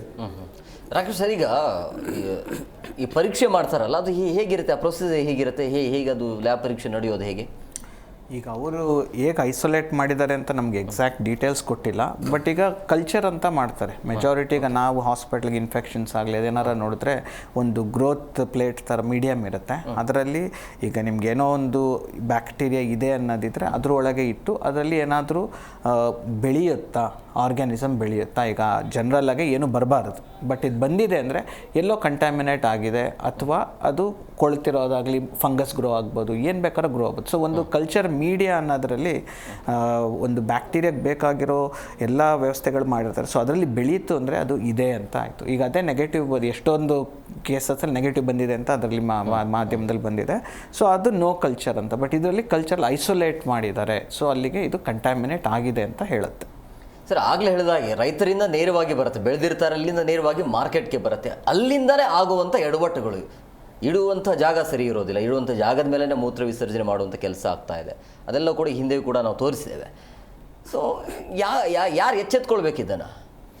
ಸರ್, ಅದು ನೀವು ಹೇಳಿದಾಗ ಈಗ ನಾವು KR ಮಾರ್ಕೆಟಿಗೆ ಹೋಗಿ ನೋಡಿಬಿಟ್ರೆ ಅದರದ್ದು ತರಕಾರಿ ಸೊಪ್ಪಿನ ಒಂದು ಪರಿಸ್ಥಿತಿ ನೋಡಿಬಿಟ್ರೆ ತಿನ್ನಬಾರ್ದು ಅನ್ನೋ ಒಂದಷ್ಟು ಅಂದರೆ ಅಷ್ಟು ಭಯ ಹುಟ್ಟುತ್ತೆ. ಹಾಗಿರುತ್ತೆ ಮಾರ್ಕೆಟ್ನಲ್ಲಿ ಅದನ್ನು ಮ್ಯಾನೇಜ್ ಮಾಡೋದು. ಈಗ ನಾನು ಹೇಳಿದೆ, ಈಗ ಅದು ಯಾರಿಂದ ಆಗಿದೆ, ಯಾರಿಂದ ತೊಂದರೆ ಆಗಿದೆ ಅದು ಹುಡುಕೋದು ಕಷ್ಟನೇ. ಈ ರೈತರಿಂದ ಅಂತೂ 100% ಆಗಲ್ಲ. ರೈತರು ಯಾರೂ ಕೂಡ ಇದರಲ್ಲಿ ಇನ್ಫೆಕ್ಷನ್ ಆಗಿ ಜನರಿಗೆ ತೊಂದರೆ ಆಗಲಿ ಅಂತ ಯಾರೂ ಮಾಡಲ್ಲ. ಜನರಿಗೆ ಒಳ್ಳೇದಾಗಲಿ ಅಂತ ಬೆಳೀತಕ್ಕಂಥದ್ದು. ಈ ಮಧ್ಯವರ್ತಿಗಳು, ನೀವು ಹೇಳಿದಾಗೆ ಮಧ್ಯವರ್ತಿಗಳಿಂದ ಸಮಸ್ಯೆ ಆಗ್ತಾಯಿದೆ. ಸರಿ, ಇಲ್ಲಿ ಮೊದಲನೇದಾಗಿ ಮಧ್ಯವರ್ತಿಗಳ ಅದನ್ನು ಬ್ಯಾಲೆನ್ಸ್ ಮಾಡಬೇಕು. ನೋಡಿದ್ದು ಸರ್ಕಾರದ ಕೆಲಸ ಆಗುತ್ತೆ. ಒಂದು ಸರ್ಕಾರ ಏನು ಮಾಡ್ಬೋದು, ಇದು ಸರಿಯಾಗಿ ಮೇಂಟೈನ್ ಮಾಡ್ತಾ ಇದ್ದಾರೆ. ತರಕಾರಿ ಮಾರ್ಕೆಟಿಗೆ ಬಂದಾಗ ಈಗ ಆರೋಗ್ಯ ಇಲಾಖೆನೇ ಇರ್ತೈತೆ. ಆರೋಗ್ಯ ಇಲಾಖೆ ಅಲ್ಲಲ್ಲೂ ಇನ್ಸ್ಪೆಕ್ಷನ್ ಎಲ್ಲ ಮಾಡ್ತಾರೆ, ಹೋಟೆಲ್ಸ್ ಎಲ್ಲ ಇನ್ಸ್ಪೆಕ್ಷನ್ ಮಾಡ್ತಾರೆ. ಹಾಗೆ ಮಾರ್ಕೆಟ್ಗಳಲ್ಲೂ ಕೂಡ ಹೋಗ್ಬಿಟ್ಟು ಇನ್ಸ್ಪೆಕ್ಷನ್ ಮಾಡಿಬಿಟ್ಟು ಅಲ್ಲಿ ಸರಿಯಾಗಿ ಮೇಂಟೈನ್ ಮಾಡ್ತಾ ಇದ್ದಾರೆ, ಹೈಜೀನ್ ಮೇಂಟೈನ್ ಮಾಡ್ತಾ ಇದ್ದಾರೆ, ಅಲ್ಲಿ ಕೆಳಗಡೆ ಬಿಸಾಕ್ತಾ ಇಲ್ವಾ, ಈ ರೀತಿ ಇದನ್ನು ಒಂದು ಪ್ರಿಕಾಷನ್ನ ತೊಗೊಳ್ತಕ್ಕಂಥ ಒಂದು ಕೆಲಸ ಒಂದು ಆರೋಗ್ಯ ಇಲಾಖೆಯಿಂದ ಒಂದು ಆಗಬೇಕು. ಆಮೇಲೆ ಈ ಪ್ರತಿಯೊಬ್ಬರು ಎಚ್ಚೆತ್ಕೊಳ್ಳತಕ್ಕಂಥದ್ದು. ಈ ಯಾರೋ ಸಾಮಾನ್ಯ ಜನ ಅಂತಲ್ಲ, ಈಗ ನೋಡಿ ಮಾರ್ಕೆಟಲ್ಲಿ ಮಾರ್ತಾ ಇದ್ದಾರೆ, ಅದನ್ನು ಮೇಂಟೈನ್ ಮಾಡ್ತಾ ಇದ್ದಾರೆ ಅಂತಂದರೆ ಅವ್ರಿಗೂ ಕೂಡ ಒಂದು ಇದಿರಬೇಕು, ಕಾಳಜಿ ಇರಬೇಕು. ಇನ್ನೊಬ್ಬರ ಆರೋಗ್ಯ ಹಾಳು ಮಾಡ್ತಕ್ಕಂಥದ್ದು ಯಾರಿಗೂ ಇಲ್ಲ. ನಾಳೆ ಇವ್ರ ಆರೋಗ್ಯನ ಹಾಳಾಗ್ಬೋದು, ಅದನ್ನೇ ತಿಂತಾರೆ ಇವರು ಕೂಡ, ಅದನ್ನು ಇವ್ರ ಆರೋಗ್ಯನ ಹಾಳಾಗ್ಬೋದು. ಹಾಗಾಗಿ ಪ್ರತಿಯೊಬ್ಬರು ರೈತರಿಂದ ಹಿಡಿದು ಕೊನೆ ತನಕ ತಿಂತಕ್ಕಂಥ ಈ ಜನ ಇರ್ತಾರಲ್ಲ ನೋಡಿ, ರೈತರಿಗೆ ಏನು ಹೇಳಬೇಕು ಅಂತಂದರೆ ಆದಷ್ಟು ಈ ಪೆಸ್ಟಿಸೈಡ್ಸ್, ಇನ್ಸೆಕ್ಟಿಸೈಡ್ಸ್, ಕೀಟನಾಶಕಗಳನ್ನು ಕಡಿಮೆ ಮಾಡ್ತಾ ಬರಬೇಕು. ಯಾಕಂದರೆ ಅವ್ರದ್ದು ರೂಲ್ ಯಾಕೆ ಬರುತ್ತೆ ರೈತರ ರೂಲ್ ಅಂತಂತಂದರೆ, ಈ ಇನ್ಸೆಕ್ಟಿಸೈಡ್ಸು ಪೆಸ್ಟಿಸೈಡ್ಸ್ನ ಸ್ಪ್ರೇ ಮಾಡ್ತಾ ಏನಾಗುತ್ತೆ, ಈ ಬ್ಯಾಕ್ಟೀರಿಯಲ್ ಗ್ರೋತ್ ಜಾಸ್ತಿ ಆಗ್ತಾ ಹೋಗುತ್ತೆ ಈಗ.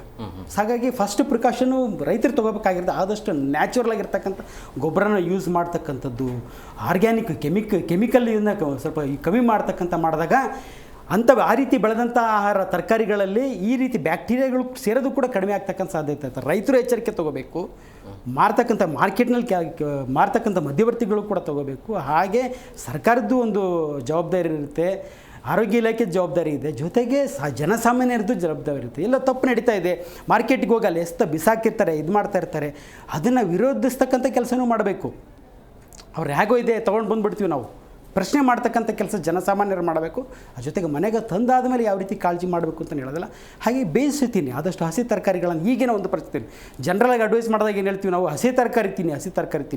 ಹಸಿ ತರಕಾರಿ ತಿಂದಾಗ ನಮ್ಮ ದೇಹದಲ್ಲಿ ಇವೆಲ್ಲ ಬ್ಯಾಕ್ಟೀರಿಯಾಗಳಾಗಿರ್ಬೋದು, ವೈರಸ್ ಆಗಿರ್ಬೋದು ನಮ್ಮ ದೇಹ ಸೇರ್ತವೆ. ಅದ್ರ ಬದಲಾಗಿ ಮುಂಚೆ ಇತ್ತು ಹಸಿ ತರಕಾರಿ ಆರೋಗ್ಯಕರ ಅಂತ, ಈಗ ಹಸಿ ತರಕಾರಿನೇ ಅಪಾಯಕಾರಿ ನಂಗೆ ಆಗೋಗ್ತಾ ಇದೆ. ಯಾಕಂದರೆ ಕ್ಲೀನ್ ಮಾಡಿದರೂ ಕೂಡ ಅದರಲ್ಲಿಗೆ ಬ್ಯಾಕ್ಟೀರಿಯಾಗಳಿದ್ದಾಗ ದೇಹ ಸೇರುತ್ತೆ. ಅದರ ಬದಲಾಗಿ ಚೆನ್ನಾಗಿ ಬೇಯಿಸಿಕೊಂಡು ತಿಂದಾಗ ಒಂದು ಡೈಜೆಷನ್ ಇಂಪ್ರೂವ್ ಆಗುತ್ತೆ. ಎರಡನೇದಾಗಿ ಈ ಒಂದು ಬ್ಯಾಕ್ಟೀರಿಯಾ ಆಗಿರ್ಬೋದು, ವೈರಸ್ ಆಗಿರ್ಬೋದು, ಆಲ್ಮೋಸ್ಟ್ ಒಂದು 99% ನಾವು ಅಲ್ಲೇ ಸಾಯಿಸ್ಬಿಡೋದು, ಬೇಯಿಸ್ಕೊಂಡು ತಿನ್ನೋ ಆಹಾರವನ್ನು ತಿಂದರೆ ಸಾಕು, ತರಕಾರಿನ. ಅಷ್ಟು ಪ್ರಿಕಾಷನ್ಸ್ ಸರ್. ಅಂದರೆ ಈ ಬೆಳೆಗಳು ಬೇಗ ಬರಬೇಕು ಅನ್ನೋಂಥ ಕಾರಣಕ್ಕಾಗಿ ಏನೇನೋ ಬೇರೆ ರೀತಿಯ ಗೊಬ್ಬರಗಳನ್ನು ಹಾಕೋದೇ ಅದು ಒಂದು ಕಾರಣ ಇರ್ಬೋದಲ್ಲ ಸರ್, ಸರಿಯಾದ ರೀತಿಯಲ್ಲಿ ಅದು ಬೆಳೆದು ಸರಿಯಾದ ಸಮಯ ಬೇಕಾಗುತ್ತೆ. ಒಂದು ಬೆಳೆ ಬರಬೇಕು ಅಂತಂದರೆ 3 ರಿಂದ 4 ತಿಂಗಳ ಬೇಕು. ಬಟ್ ಇತ್ತೀಚೆಗೆ ಅದು 1-2 ತಿಂಗಳಲ್ಲೇ ಮಾರ್ಕೆಟ್ಗೆ ತೊಗೊಂಬಂದುಬಿಡ್ತಾರೆ. ಅದೊಂದು ಕೂಡ ಕಾರಣ ಆಗ್ಬೋದಲ್ಲ, ಸರಿಯಾದ ರೀತಿಯಲ್ಲಿ ಬೆಳೆಯುವಂಥ ವ್ಯವಸ್ಥೆ ಇಲ್ಲದೆ ಇರೋದು. ಅದೇ excessive use of pesticides, growth ಜಾಸ್ತಿ ಮಾಡೋದಕ್ಕೆ ಅವೆಲ್ಲ ಮಾಡೋದು ತಪ್ಪು.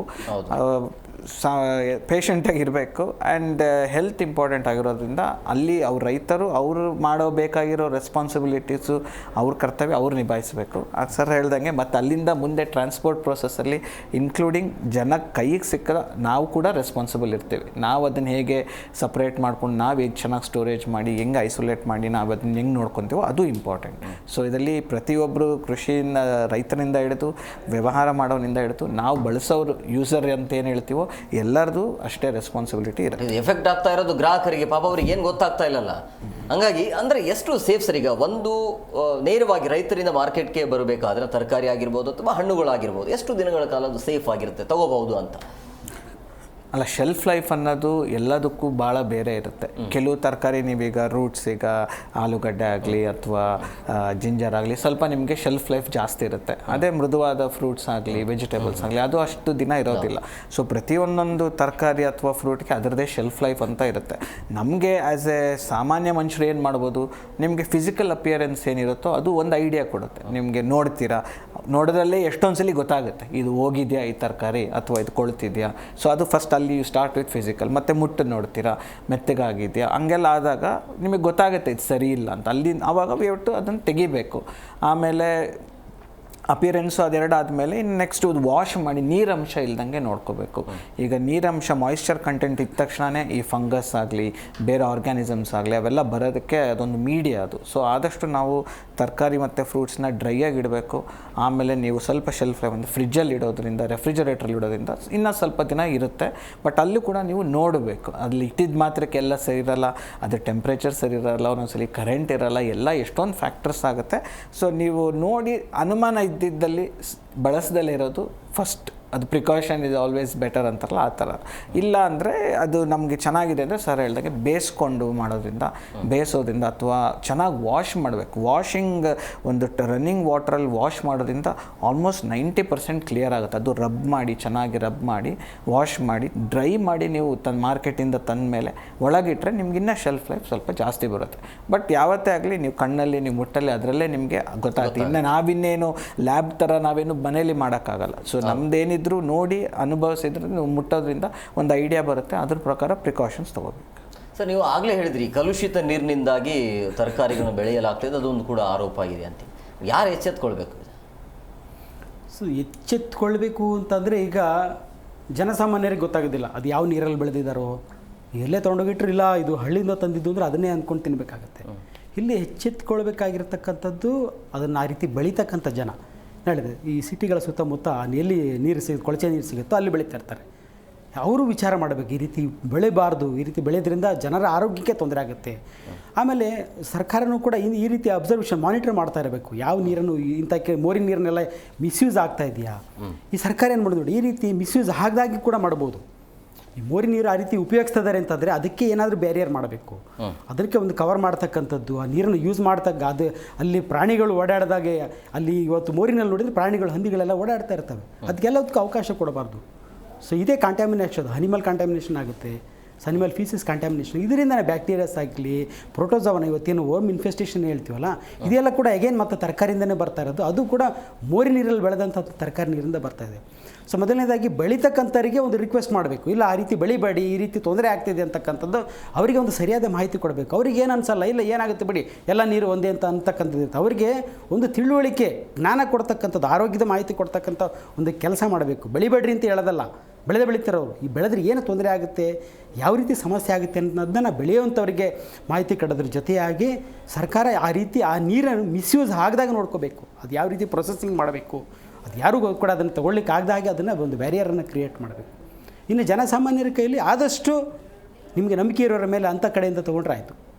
ಆ ರೀತಿ ನೀರಲ್ಲಿ ಬೆಳೆಯೋ ಎಲ್ಲೋ ಸಿಕ್ಬಿಡ್ತು, ಕಡಿಮೆ ರೇಟಿಗೆ ಸಿಕ್ಬಿಡ್ತು, ರಸ್ತೆಯಲ್ಲೆಲ್ಲೋ ಸಿಕ್ಬಿಡ್ತು ತೊಗೊಂಬರೋದು ಅಂಥದ್ದನ್ನು ಅವಾಯ್ಡ್ ಮಾಡಿ ಸ್ವಲ್ಪ ನಂಬಿಕೆ ಇರ್ತಕ್ಕಂಥವ್ರು 100% ನಂಬಲಿಕ್ಕಾಗಲ್ಲ, ಅಟ್ಲೀಸ್ಟ್ ಕೊನೆ ಪಕ್ಷ ಏನೋ ಒಂದು ನಂಬಿಕೆ ಚೆನ್ನಾಗಿ ಬೆಳೆದಿರ್ತಾರೆ, ರೈತರೇ ತಂದು ಹಳ್ಳಿಯಿಂದ ಎಷ್ಟೋ ಜನ ರೈತರು ತಂದು ಮಾರ್ತಾರೆ. ಈಗ ನೋಡ್ತಾ ಇರ್ತೀವಿ ಎಲ್ಲೆಲ್ಲೋ ಹಳ್ಳಿಯಿಂದನೇ ತಂದು ಮಾರ್ತಾರೆ. ಅಂಥ ತರಕಾರಿನ ಯೂಸ್ ಮಾಡೋದು ಒಳ್ಳೆಯದು ಅಂತ ಹೇಳ್ತೀವಿ ಸರ್. ಈಗ ಈ ಬ್ಯಾಕ್ಟೀರಿಯಾಗಳನ್ನು ಬಯಸೋದ್ರಿಂದ ಅದು ಕಡಿವಾಣ ಹಾಕ್ಬೋದಾ ಹೇಗೆ ಅಂತ? ಅಟ್ಲೀಸ್ಟ್ ಮೆಜಾರಿಟಿ ನಾವು ಅದನ್ನು ಎಕ್ಸ್ಕ್ಲೂಡ್ ಮಾಡ್ಬೋದು. ಈಗ ಒಂದೇ ಆ ಟೆಂಪ್ರೇಚರಲ್ಲಿ ಅದು ಸರ್ವೈವ್ ಆಗೋಕ್ಕಾಗೋದಿಲ್ಲ. ಆ ಹೀಟ್ ನಾವು ಅದೇನು ಬೇಯಿಸ್ತೀವೋ ಮೆಜಾರಿಟಿ ಆಫ್ ವೈರಸ್ ಆಗಲಿ, ಬ್ಯಾಕ್ಟೀರಿಯಾ ಆಗಲಿ, ಪ್ಯಾರಾಸೈಟ್ಸ್ ಆಗಲಿ ಎಷ್ಟೊಂದು ಡೆಸ್ಟ್ರಾಯ್. ನೀವೇನು 100% ಅಂತ ಹೇಳೋಕ್ಕಾಗಲ್ಲ. ನೀವು ಈವನ್ 90% ಎಕ್ಸ್ಕ್ಲೂಡ್ ಮಾಡಿದ್ರು you are minimising the risk. ಯಾಕಂದರೆ ನಿಮ್ಮ ಬಾಡಿಲಿ ಮತ್ತೆ there are lot of defence. ನಾವೇನು ಬರೀ ಬೇಯಿಸಿದ ಮೇಲೆ ನಂಬಲ್ಲ, ನಮ್ಮದು ಸಲೈವಿಂದ ಹಿಡಿದು ನಮ್ಮ ಹೊಟ್ಟೆಲ್ ಪ್ರೊಡ್ಯೂಸ್ ಆಗೋ ಗ್ಯಾಸ್ಟ್ರಿಕ್ ಆ್ಯಸಿಡಿಂದ ಹಿಡಿದು ಎಷ್ಟೊಂದು ಡಿಫೆನ್ಸ್ ಮೆಕ್ಯಾನಿಸಮ್ಸ್ ಇರುತ್ತೆ ನಮ್ಮ ಬಾಡಿಲಿ ಅದನ್ನು ಟ್ಯಾಕಲ್ ಮಾಡೋಕ್ಕೆ. ಸೊ ಅದು ಎರಡು ಎಲ್ಲ ಕಂಬೈನ್ ಆದರೆ ಆ ರಿಸ್ಕ್ನ ನಾವು ಆದಷ್ಟು ಮಿನಿಮೈಸ್ ಮಾಡ್ತೀವಿ. ಸೊ 100% ಅಂತ ಹೇಳೋಕ್ಕಾಗಲ್ಲ, ಬಟ್ ಆ ರಿಸ್ಕ್ ಏನಿರುತ್ತೋ ಇಟ್ಸ್ ಆಲ್ ರಿಸ್ಕ್ ರಿಡಕ್ಷನ್ ಅಂತ ಏನು ಹೇಳ್ತೀವೋ ಅದು ಮಾಡ್ಬೋದು. ಈಗ ಈ ಸಹಜ ನೀವು ಹೇಳಿದ ಹಾಗೆ ಕಡಿಮೆ ರೇಟಲ್ಲಿ ಸಿಗುವಂಥ ತರಕಾರಿಗಳನ್ನು ಜನ ಹೆಚ್ಚು ತೆಗೆದುಕೊಳ್ತಾರೆ. ಅಂದರೆ ವ್ಯಾಪಾರಿಗಳು ತೆಗೆದುಕೊಂಡು ಬಂದಿರುವಂಥ ಕಡಿಮೆ ರೇಟಿಂದ ಅದನ್ನು ತೊಗೊಂಡ್ಬಿಟ್ಟು ಅದೇ ಒಂದು ಕೂಡ ಕಾರಣ ಆಗ್ಬೋದಲ್ಲ. ಯಾಕಂದರೆ ಸರಿಯಾದ ರೀತಿಯಲ್ಲಿ ಅದು ಇರೋದಿಲ್ಲ. ಅಂದರೆ ತರಕಾರಿ ನಾವು ತೆಗೆದುಕೊಳ್ಳುವಾಗ ಸರಿಯಾದ ರೀತಿಯಲ್ಲಿ ಅದನ್ನು ಬೇಯಿಸ್ಕೊಳ್ಳೋಕ್ಕೂ ಕೂಡ ಆಗೋದಿಲ್ಲ, ಆ್ಯಂಡ್ ನಮ್ಮ ಆರೋಗ್ಯದ ಮೇಲೆ ಕೂಡ ಪರಿಣಾಮ ಬೀರುತ್ತೆ. ಸೊ ಕಡಿಮೆ ರೇಟಲ್ಲಿ ಅಥವಾ ಈ ಕಳಪೆ ಗುಣಮಟ್ಟ ಅನ್ನೋದು ಹೇಗೆ ಪರೀಕ್ಷೆ ಮಾಡ್ಕೋಬೇಕು ಗ್ರಾಹಕರು, ಹೇಗೆ ಗೊತ್ತಾಗುತ್ತೆ ಅದು? ಸೊ ಈಗ ಕಡಿಮೆ ರೇಟು ಜಾಸ್ತಿ ರೇಟ್ ಅಂತ ಆಗಲ್ಲ. ಈಗ ಅಂಥ ಕಳಪೆ ಇರತಕ್ಕಂಥ ಒಂದು ವಸ್ತುವನ್ನೇ ತಂದುಬಿಟ್ಟು ಜಾಸ್ತಿ ಮಾರಿದರೂ ಕೂಡ ಗೊತ್ತಾಗೋದಿಲ್ಲ. ನಾಳೆ ಜನಸಾಮಾನ್ಯರಿಗಂತೂ ಅದರ ಮಾಹಿತಿ ಸಿಗೋದಿಲ್ಲ. ಈಗ ನೋಡಿ, ಅದೇ ನೀವು ಕೊಳಚೆ ನೀರನ್ನೇ ಬೆಳೆದಿದ್ದೇನೆ ತಂದುಬಿಟ್ಟು ಎಲ್ಲೋ ಒಂದು ಕಡೆ ಶಾಪಿಂಗ್ ಮಾಲಲ್ಲಿ ಇಟ್ಟು ಮಾರಿದರೆ ಅದೇ ಅನ್ಕೊತಾರೆ. ಸೊ ಬಟ್ ಈಗ ರೈತರಿಗೆ ಒಂದು ಮೋಟಿವೇಶನ್ ಸರ್ಕಾರ ಮಾಡ್ತಾ ಇದೆ, ಸುಮಾರು ಮಾಡ್ತಾ ಇರ್ತದೆ. ರೈತರಿಗೆ ಒಂದು ಮೋಟಿವೇಶನ್ ಮಾಡಿಬಿಟ್ಟು ರೈತರ ಕಡೆಯಿಂದನೇ ತೊಗೊಂಡ್ಬಿಟ್ಟು ಈ ಒಂದು ಮಾಲಲ್ಲೆಲ್ಲ ಮಾರ್ತಕ್ಕಂಥ ಒಂದು ಕೆಲಸ ಮಾಡ್ತಾ ಇರ್ತಾರೆ. ಜನಸಾಮಾನ್ಯರ ವಿಷಯದಲ್ಲಿ ಅಂದರೆ ನನ್ನ ಪ್ರಕಾರ ಇದು ಆಗಲ್ಲ. ಇನ್ನು ಕಡಿಮೆ ಬೆಲೆ ಅನ್ನೋದು ಅದು ಒಂದು ಮೇಜರ್ ಕ್ರೈಟೀರಿಯಾ ಆಗಲ್ಲ. ಬಟ್ ಸ್ಟಿಲ್ ಆದಷ್ಟು ಕೂಡ ಎಲ್ಲೋ ಕೆಳಗಡೆ ಇಟ್ಕೊಂಡು ಮಾರ್ತಿರ್ತಾರೆ. ಈಗ ಆರಿಸ್ಕೊಂಡು ಬಂದುಬಿಟ್ಟು ಗುಂಪೆ ಇಟ್ಟು ಮಾರ್ತಾ ಇರ್ತಾರೆ. ನೀವು ಮಾರ್ಕೆಟಿಗೆ ಹೋದರೆ ನೋಡ್ಬೋದು, ಬಿದ್ದಿದ್ದಿನ ಈ ತರಕಾರಿನ ಟ್ರಾನ್ಸ್ಪೋರ್ಟೇಷನ್ ಮಾಡ್ತಕ್ಕಂಥ ಸಮಯದಲ್ಲಿ ಕೆಳಗೆ ಅಲ್ಲಿ ಬಿದ್ದಿದ್ದನ್ನು ಅಂಥದ್ದನ್ನೆಲ್ಲ ಆರಿಸ್ಕೊಂಡು ತಂದು ಇಟ್ಬಿಟ್ಟು ಗುಂಪೆ ಇಟ್ಟು ಮಾರ್ತಿರ್ತಾರೆ. ಅಂಥದ್ದನ್ನು ಅಟ್ಲೀಸ್ಟ್ ಕೊನೆ ಪಕ್ಷ ಅಂಥದ್ದನ್ನು ಅವಾಯ್ಡ್ ಮಾಡ್ತಾ ಹೋಗಿ ನೋಡಿದರೆ ಗೊತ್ತಾಗುತ್ತೆ. ಸಾಮಾನ್ಯವಾಗಿ ನೋಡಿದರೆ ಗೊತ್ತಾಗುತ್ತೆ. ಚೀಲದಿಂದ ತೆಗೆದು ಮಾರ್ತಕ್ಕಂಥದ್ದು ಹೇಗೆ ಇಟ್ಟಿರ್ತಾರೆ. ಈಗ ಆರಿಸ್ಕೊಂಬಂದು ತಂದು ಬಿದ್ದಿದ್ದನ್ನು ಯಾರು ಚೀಲದಲ್ಲಿ ತುಂಬಿಟ್ಟು ಇದರಲ್ಲಿ ಇಟ್ಟು ಮಾರಲ್ಲ, ಅದು ತಂದು ಎಲ್ಲೋ ಒಂದೊಂದು ಕಡೆ ಗುಂಪೆ ಇಟ್ಟು ಮಾರ್ತಾ ಇರ್ತಾರೆ. ಜಾಸ್ತಿ ಕ್ವಾಂಟಿಟಿಲಿ ಇರ್ತದಲ್ಲ ಅಂಥದ್ದು ಆ ರೀತಿ ಇರ್ಲಿಕ್ಕೆ ಸಾಧ್ಯ ಇಲ್ಲ. ಬಿದ್ದಿದ್ದು ರಸ್ತೆಯಲ್ಲಿ ಬಿದ್ದಿದ್ದು ಅಂಥದ್ದೆಲ್ಲ ತಂದು ಮಾರ್ಲಿಕ್ಕೆ ಆಗೋದಿಲ್ಲ. ಸ್ವಲ್ಪ ಕ್ವಾಂಟಿಟಿಲಿ ಇಟ್ಕೊಂಡು ಕಡಿಮೆ ರೇಟಿಗೆ ಮಾರ್ತಿರ್ತಾರೆ ಅಂತಂದರೆ ಸಾಧ್ಯತೆಗಳು ಅದು 100% ಅದರಿಂದ ಆಗುತ್ತೆ ಅಂತಲ್ಲ, ಬಟ್ ಸಾಧ್ಯತೆಗಳು ಹೆಚ್ಚಾಗಿರ್ತದೆ. ಆದಷ್ಟು ಅಂಥದ್ದನ್ನು ಅವಾಯ್ಡ್ ಮಾಡಿ. ಇಲ್ಲ ನಮಗೆ ಬಡತನ, ನಾವು ಜಾಸ್ತಿ ದುಡ್ಡು ಕೊಟ್ಟು ತಗೊಳ್ಳಿಕ್ಕಾಗಲ್ಲ, ಕಡಿಮೆ ರೇಟಲ್ಲೇ ತೊಗೊಂಡೋಗ್ಬೇಕು, 10 ರೂಪಾಯಿದೇ ತೊಗೋಬೇಕು ಅಂತ ಇದರಲ್ಲಿ ಸ್ಟಿಲ್ ಆದರೂ ಕೂಡ ನಾವು ಹೇಳಿದ್ವಿ ಸ್ಟಿಲ್ ಪ್ರಿಕಾಷನ್ಸ್ ತೊಗೋಬೋದು. ಅದ್ರಲ್ಲಿ ಬ್ಯಾಕ್ಟೀರಿಯಾ ಇರಲೇಬಾರ್ದು ಅಂತಲ್ಲ, ಬ್ಯಾಕ್ಟೀರಿಯಾ ಇದ್ದರೂ ಕೂಡ ತೊಗೊಂಡು ಬಂದುಬಿಟ್ಟು ಹೇಳಿದೆ ಚೆನ್ನಾಗಿ ನೀಟಾಗಿ ಚೆನ್ನಾಗಿ ಉಜ್ಜಿ ತೊಳೆದು ಸಿಪ್ಪೆಯನ್ನು ತೆಗಿಲಿಕ್ಕೆ ಯಾವುದಾದ್ರೂ ಸಾಧ್ಯತೆ ಇದೆ ಅಷ್ಟರಲ್ಲೂ ಸಿಪ್ಪೆಯನ್ನು ತೆಗೆದುಬಿಟ್ಟು ಜೊತೆಗೆ ಚೆನ್ನಾಗಿ ಬೇಯಿಸಿದಾಗ ನೋಡಿ, ಈಗ ಬ್ಯಾಕ್ಟೀರಿಯಾಗಳು 100% ಸಾಯ್ತವೆ. ನಾವು ಕುದಿಸಿದಾಗ ಚೆನ್ನಾಗಿ ಬೇಯಿಸಿದಾಗ ಸ್ಟೀಮ್ ಮಾಡಿದಾಗ ಬ್ಯಾಕ್ಟೀರಿಯಾ ಸಾಯ್ತವೆ. ಬಟ್ ಸಾಯ್ದೇ ಇರತಕ್ಕಂಥದ್ದು ಅಂದರೆ ವೈರಲ್ ಇನ್ಫೆಕ್ಷನ್ಗೆ ಏನು ತೊಂದರೆ ಇಲ್ಲ, ಟ್ಯಾಬ್ಲೆಟ್ ಇಲ್ಲ, ನಮ್ಮಲ್ಲಿ ಇಮ್ಯುನಿಟಿ ಆ್ಯಂಟಿಬಾಡೀಸ್ ಪ್ರೊಡ್ಯೂಸ್ ಆಗುತ್ತೆ, ವೈರಲ್ ಇನ್ಫೆಕ್ಷನ್ನ ಹ್ಯಾಂಡಲ್ ಮಾಡ್ತಕ್ಕಂಥ ಶಕ್ತಿ ನಮ್ಮ ದೇಹಕ್ಕೆ ಇರುತ್ತೆ. ಬಟ್ ಇಲ್ಲಿ ಆಗ್ತಿರ್ತಕ್ಕಂಥದ್ದೇನು ಸಾಮಾನ್ಯ ಫುಡ್ಡಲ್ಲಿ ಆಗ್ತದೆ, ಬ್ಯಾಕ್ಟೀರಿಯಲ್ ಇನ್ಫೆಕ್ಷನ್ ಆಗ್ತದಲ್ಲ, ಅಂಥ ಒಂದನ್ನು 90 to 99% ನಾವು ಅವಾಯ್ಡ್ ಮಾಡ್ಬೋದು. ನೀವು ಎಲ್ಲಿಂದನೇ ತೊಗೊಂಬನ್ನಿ, ಪರಿಸ್ಥಿತಿ ನಮ್ಮದು ಒಂದು ಅವ್ರ ಫೈನಾನ್ಷಿಯಲ್ ಇದನ್ನು ನೋಡಬೇಕಾಗತ್ತೆ. ನಾವು ಅಲ್ಲಿ ತೊಗೋಬೇಡಿ, ನೀವು ಹೋಗಿ ತೊಗೊಳ್ಳಿ, 10 ರೂಪಾಯಿನ 100 ರೂಪಾಯಿ ಕೊಟ್ಟು ತೊಗೊಳ್ಳಿ, ಬಟ್ ಅಲ್ಲೂ ಕೂಡ ಹೇಳಲಿಕ್ಕಾಗಲ್ಲ. ಆಮೇಲೆ ಅಲ್ಲೂ ಕೂಡ ಯಾವ್ದು ಗ್ಯಾರಂಟಿ ಇಲ್ಲ, ನೀವು 100 ರೂಪಾಯಿ ಕೊಟ್ಟು ತೊಗೊಂಬಂದಿದ್ದೀರಾ ಅಂದರೆ ಅದರಲ್ಲಿ ಬ್ಯಾಕ್ಟೀರಿಯಾ ಇಲ್ಲ ಅನ್ನತಕ್ಕಂಥ ಒಂದು ಗ್ಯಾರಂಟಿ ಕೂಡ ಕೊಡಲಿಕ್ಕಾಗಲ್ಲ. ಜನಸಾಮಾನ್ಯರು ಅವರವ್ರ ಪರಿಸ್ಥಿತಿಗೆ ತಕ್ಕನಾಗ ಹಸಿ ತರಕಾರಿ, ನಮ್ಗೆ ಅಷ್ಟು ಹಸಿ ತರಕಾರಿ ತಿನ್ನೋದನ್ನು ಅವಾಯ್ಡ್ ಮಾಡಿ. ಆ ರೀತಿ ತಂದಾಗ ಚೆನ್ನಾಗಿರೋದು ಕಡೆ ತಂದಿದ್ದೀರಾ, ಹಸಿ ತರಕಾರಿ ತಿಂತೀರ, ಅದನ್ನು ಕ್ಲೀನ್ ಮಾಡ್ಕೊಡ್ತೀನಿ. ಬಟ್ ಆದರೆ ರಸ್ತೆಯಲ್ಲಿ ಮಾರ್ತಕ್ಕಂಥ ಸಮಯದಲ್ಲಿ, ನೆಲದ ಮೇಲೆ ಇಟ್ಕೊಂಡು ಮಾರ್ತಕ್ಕಂಥ ಸಮಯದಲ್ಲಿ ತಂದ ತರಕಾರಿನಲ್ಲಿ ಆದಷ್ಟು ಹಸಿ ತರಕಾರಿ ತಿನ್ನೋದನ್ನು ಅವಾಯ್ಡ್ ಮಾಡಿ ಚೆನ್ನಾಗಿ ಬೇಯಿಸ್ಕೊಂಡು ತಿಂದರೆ 100% ಅವಾಯ್ಡ್ ಮಾಡ್ಬೋದು ಸರ್. ಏನು ತೊಂದರೆ ಆಗಲಿಕ್ಕಿಲ್ಲ. ಸರ್, ಈಗ ಪ್ರಮುಖವಾಗಿ ಇಲ್ಲಿ ತಗೋಬೇಕಾದ್ರೆ ಈಗ ಮಾರ್ಕೆಟಲ್ಲಿ ಆಗಿರ್ಬೋದು ಅಥವಾ ಕೆಲವೊಂದು ಅಂಗಡಿ ಗಿರ್ಟ್ ಬೇರೆ ಬೇರೆ ಅಂಗಡಿಗಳಲ್ಲಿ ಕೂಡ ಅದನ್ನು ಮಾರ್ತಾರೆ. ಬಟ್ ಅಲ್ಲಿ ಒಂದು ಲ್ಯಾಬ್ ಕೇಂದ್ರಗಳನ್ನು ಸ್ಥಾಪನೆ ಮಾಡಿದ್ರೆ ಬಹುಶಃ ಪಾಪ ಗ್ರಾಹಕರಿಗೂ ಅರ್ಥ ಆಗತ್ತಲ್ವಾ? ಸೊ ಆ ಕೆಲಸವನ್ನು ಮಾಡಬಹುದಲ್ವಾ? ಲ್ಯಾಬ್ ಕೇಂದ್ರ ಅಂದರೆ ಪರೀಕ್ಷೆ ಮಾಡುವಂತ, ಅಂದರೆ ತಗೊಳ್ಳುವಾಗ ಅಲ್ಲೇ ಚೆಕ್ ಮಾಡಿ ತಗೊಂಡು ಬಿಟ್ರೆ ಹೋಯ್ತು ಅಂತ ಅಲ್ಲ. ಬಟ್ ನಾನು ಆವಾಗಲೇ ಹೇಳ್ದಂಗೆ ಇದೆಲ್ಲ ಕಲ್ಚರ್ ಅಂತ ನಾವೇನು ಹೇಳ್ತೀವೋ ಅದೆಲ್ಲ ಭಾಳ ದಿನಗಳು ತಗೊಳುತ್ತೆ.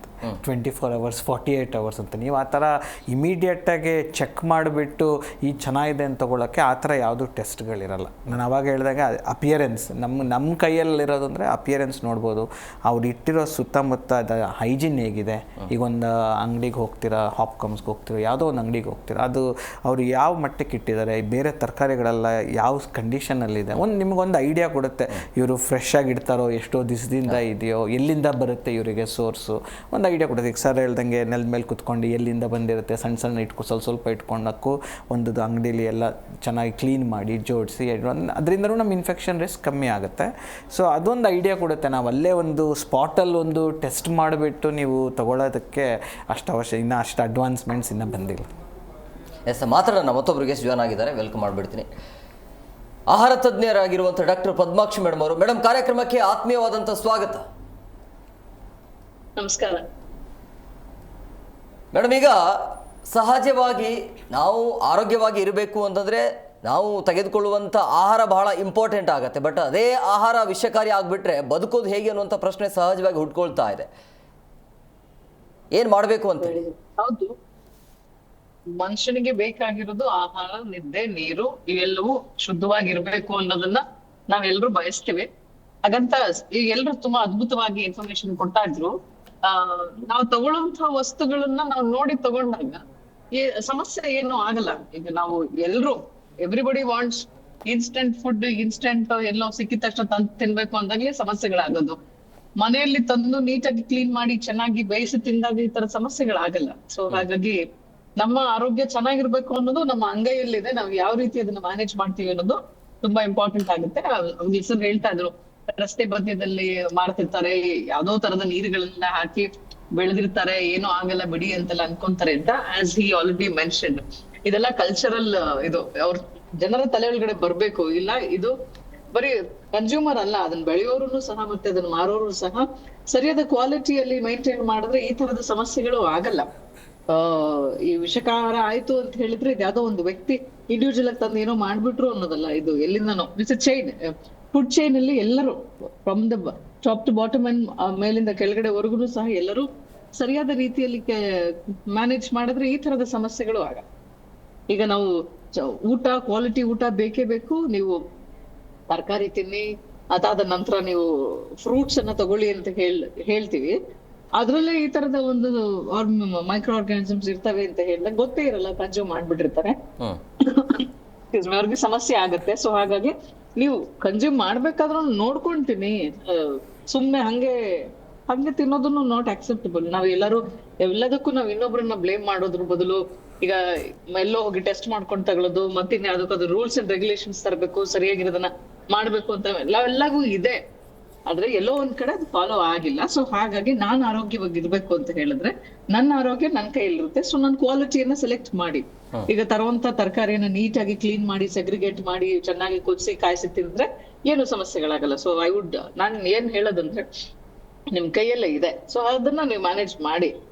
ಈಗಿನ ಲೈಫ್ ಸ್ಟೈಲ್ ಅಲ್ಲಿ ಎಲ್ರು ಅಯ್ಯೋ ಏನೋ ಸಿಕ್ಕಿದ್ರೆ ಸಾಕಪ್ಪ ತಿಂದು ಹೊಟ್ಟೆ ತುಂಬಿಸ್ಕೊಂಡ್ಬಿಡ್ತೀವಿ ಅನ್ನೋದು ಮಾಡೋದ್ರ ಬದಲು please spend some time for what is going in to your body. ನಿಮ್ ದೇಹದೊಳಗಡೆ ಏನ್ ಹೋಗ್ತಾ ಇದೆ ಅನ್ನೋದನ್ನ ನೋಡೋಕೆ, ಫೀಲ್ ಆಗೋಕೆ ಸ್ವಲ್ಪ ಸಮಯ ಕಳೆದ್ರಿ ಡೆಫಿನೆಟ್ಲಿ ಎಲ್ಲರೂ ಚೆನ್ನಾಗಿದ್ದೇ ಇರ್ತೀವಿ, ನಾವ್ ಇನ್ನೊಬ್ರನ್ನ ಬ್ಲೇಮ್ ಮಾಡೋದ್ರ ಬದಲು.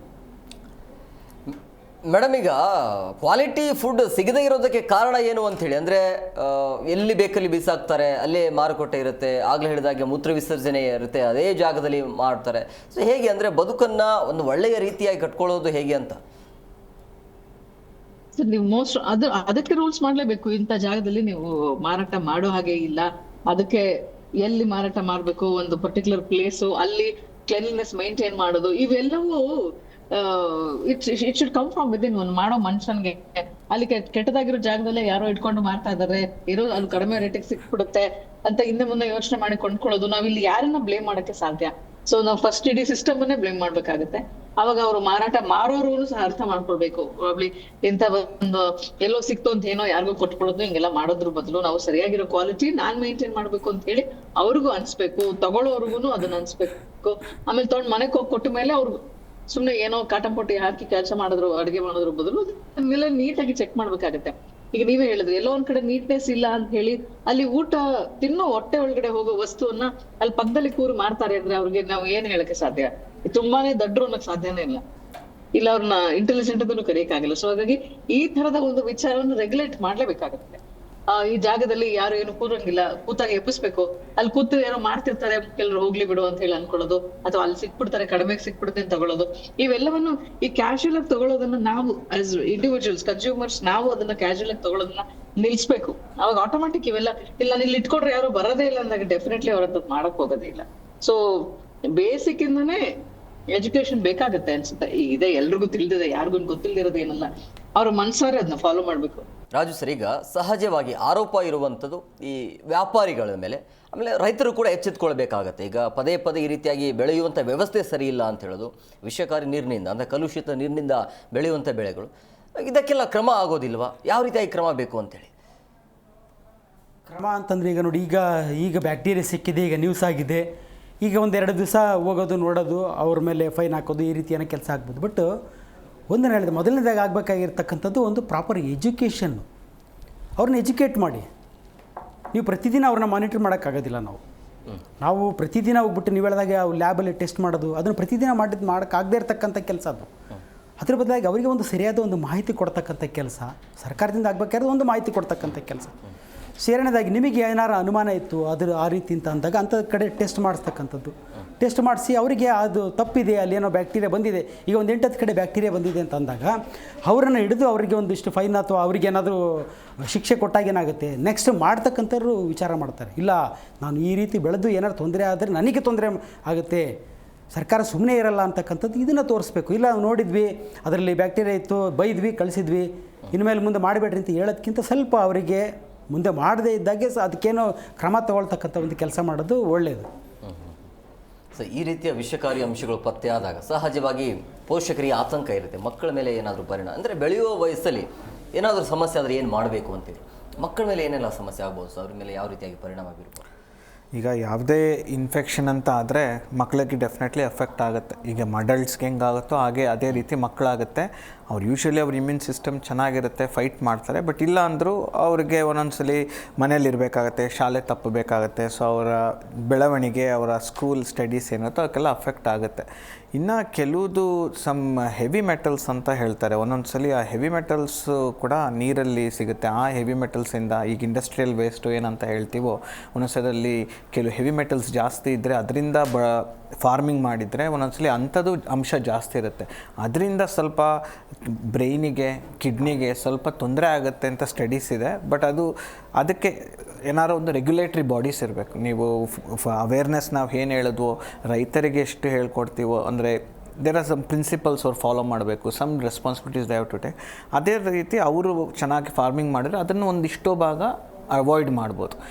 ಆಮೇಲೆ ಮತ್ತು ನಾವು ಹೇಳಿದಾಗೆ ಎಲ್ಲ ಪ್ರಿಕಾಷನ್ಸ್ ತೊಗೊಳೋದ್ರಿಂದ we minimise the risk of infection. So ಇದರಿಂದ ಮೇಜರ್ ಈಗ ನಿಮಗೆ ವಿಟಮಿನ್ಸು ಮಿನರಲ್ಸ್ ಇವೆಲ್ಲ ಡೆವಲಪ್ಮೆಂಟ್ಗೆ ಬೇಕಾಗಿರೋದು ಮಕ್ಕಳಿಗೆ ಎಸ್ಪೆಷಲಿ. ನಾವು ಈ ಥರ ಹಿಂಗಾಗಿದೆ ಅಂತ ಪೇರೆಂಟ್ಸ್ ಪಾಪ ಅದನ್ನು ಅವಾಯ್ಡ್ ಮಾಡೋಕ್ಕೆ ಸ್ಟಾರ್ಟ್ ಮಾಡಿದ್ರೆ ಇದು ಒಂದೇ ಅವ್ರ ಡೆವಲಪ್ಮೆಂಟ್ಗೆ ಇನ್ನೂ ಹಾನಿಕಾರ ಆಗುತ್ತೆ ಹೊರತು ಅವ್ರಿಗೇನು ಅನುಕೂಲ ಆಗೋಲ್ಲ. ನಮ್ಮ ಪ್ರಿಕಾಷನ್ಸ್ ನಾವು ತೊಗೋಬೇಕು, ಪ್ರತಿ ಬೆಳವಣಿಗೆಯವರು ಅವ್ರ ಪ್ರಿಕಾಷನ್ಸ್ ಅವ್ರು ತೊಗೋಬೇಕು. ಗೌರ್ಮೆಂಟ್ ಹ್ಯಾಸ್ ಅವ್ರದ್ದು ಒಂದು ರೆಸ್ಪಾನ್ಸಿಬಿಲಿಟಿ ಇರುತ್ತೆ.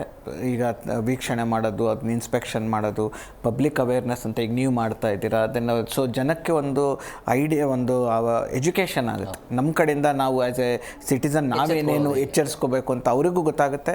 ಪ್ಲಸ್ ಗೌರ್ಮೆಂಟ್ ರೆಗ್ಯುಲೇಷನ್ಸಿಂದ, ವ್ಯವಹಾರದಿಂದ ಹಿಡಿದು ಬೆಳೆಯೋದ್ರಿಂದ ಹಿಡಿದು ಅವ್ರು ಎಲ್ಲೆಲ್ಲಿ ಏನಾದರೂ ರೆಗ್ಯುಲೇಟ್ ಮಾಡ್ಬೋದು ಅವ್ರು ಮಾಡೋದ್ರಿಂದ ಎಲ್ಲ ಒಳ್ಳೆಯದೇ ಆಗುತ್ತೆ. ಬಟ್ ಹಂಗಂತ ನಾವೇನು ಇನ್ಫೆಕ್ಷನ್ಸ್ ಆಗುತ್ತೆ ಅಂತ ತಿಂದಲೇ ಇರೋಕ್ಕಾಗತ್ತಿಲ್ಲ. ನಮ್ಮ ಎಚ್ಚರಿಕೆ ನಾವು ತೊಗೋಬೇಕು. ಸೊ ಮಕ್ಕಳ ಡೆವಲಪ್ಮೆಂಟ್ಗೆ ಭಾಳ ಇಂಪಾರ್ಟೆಂಟ್.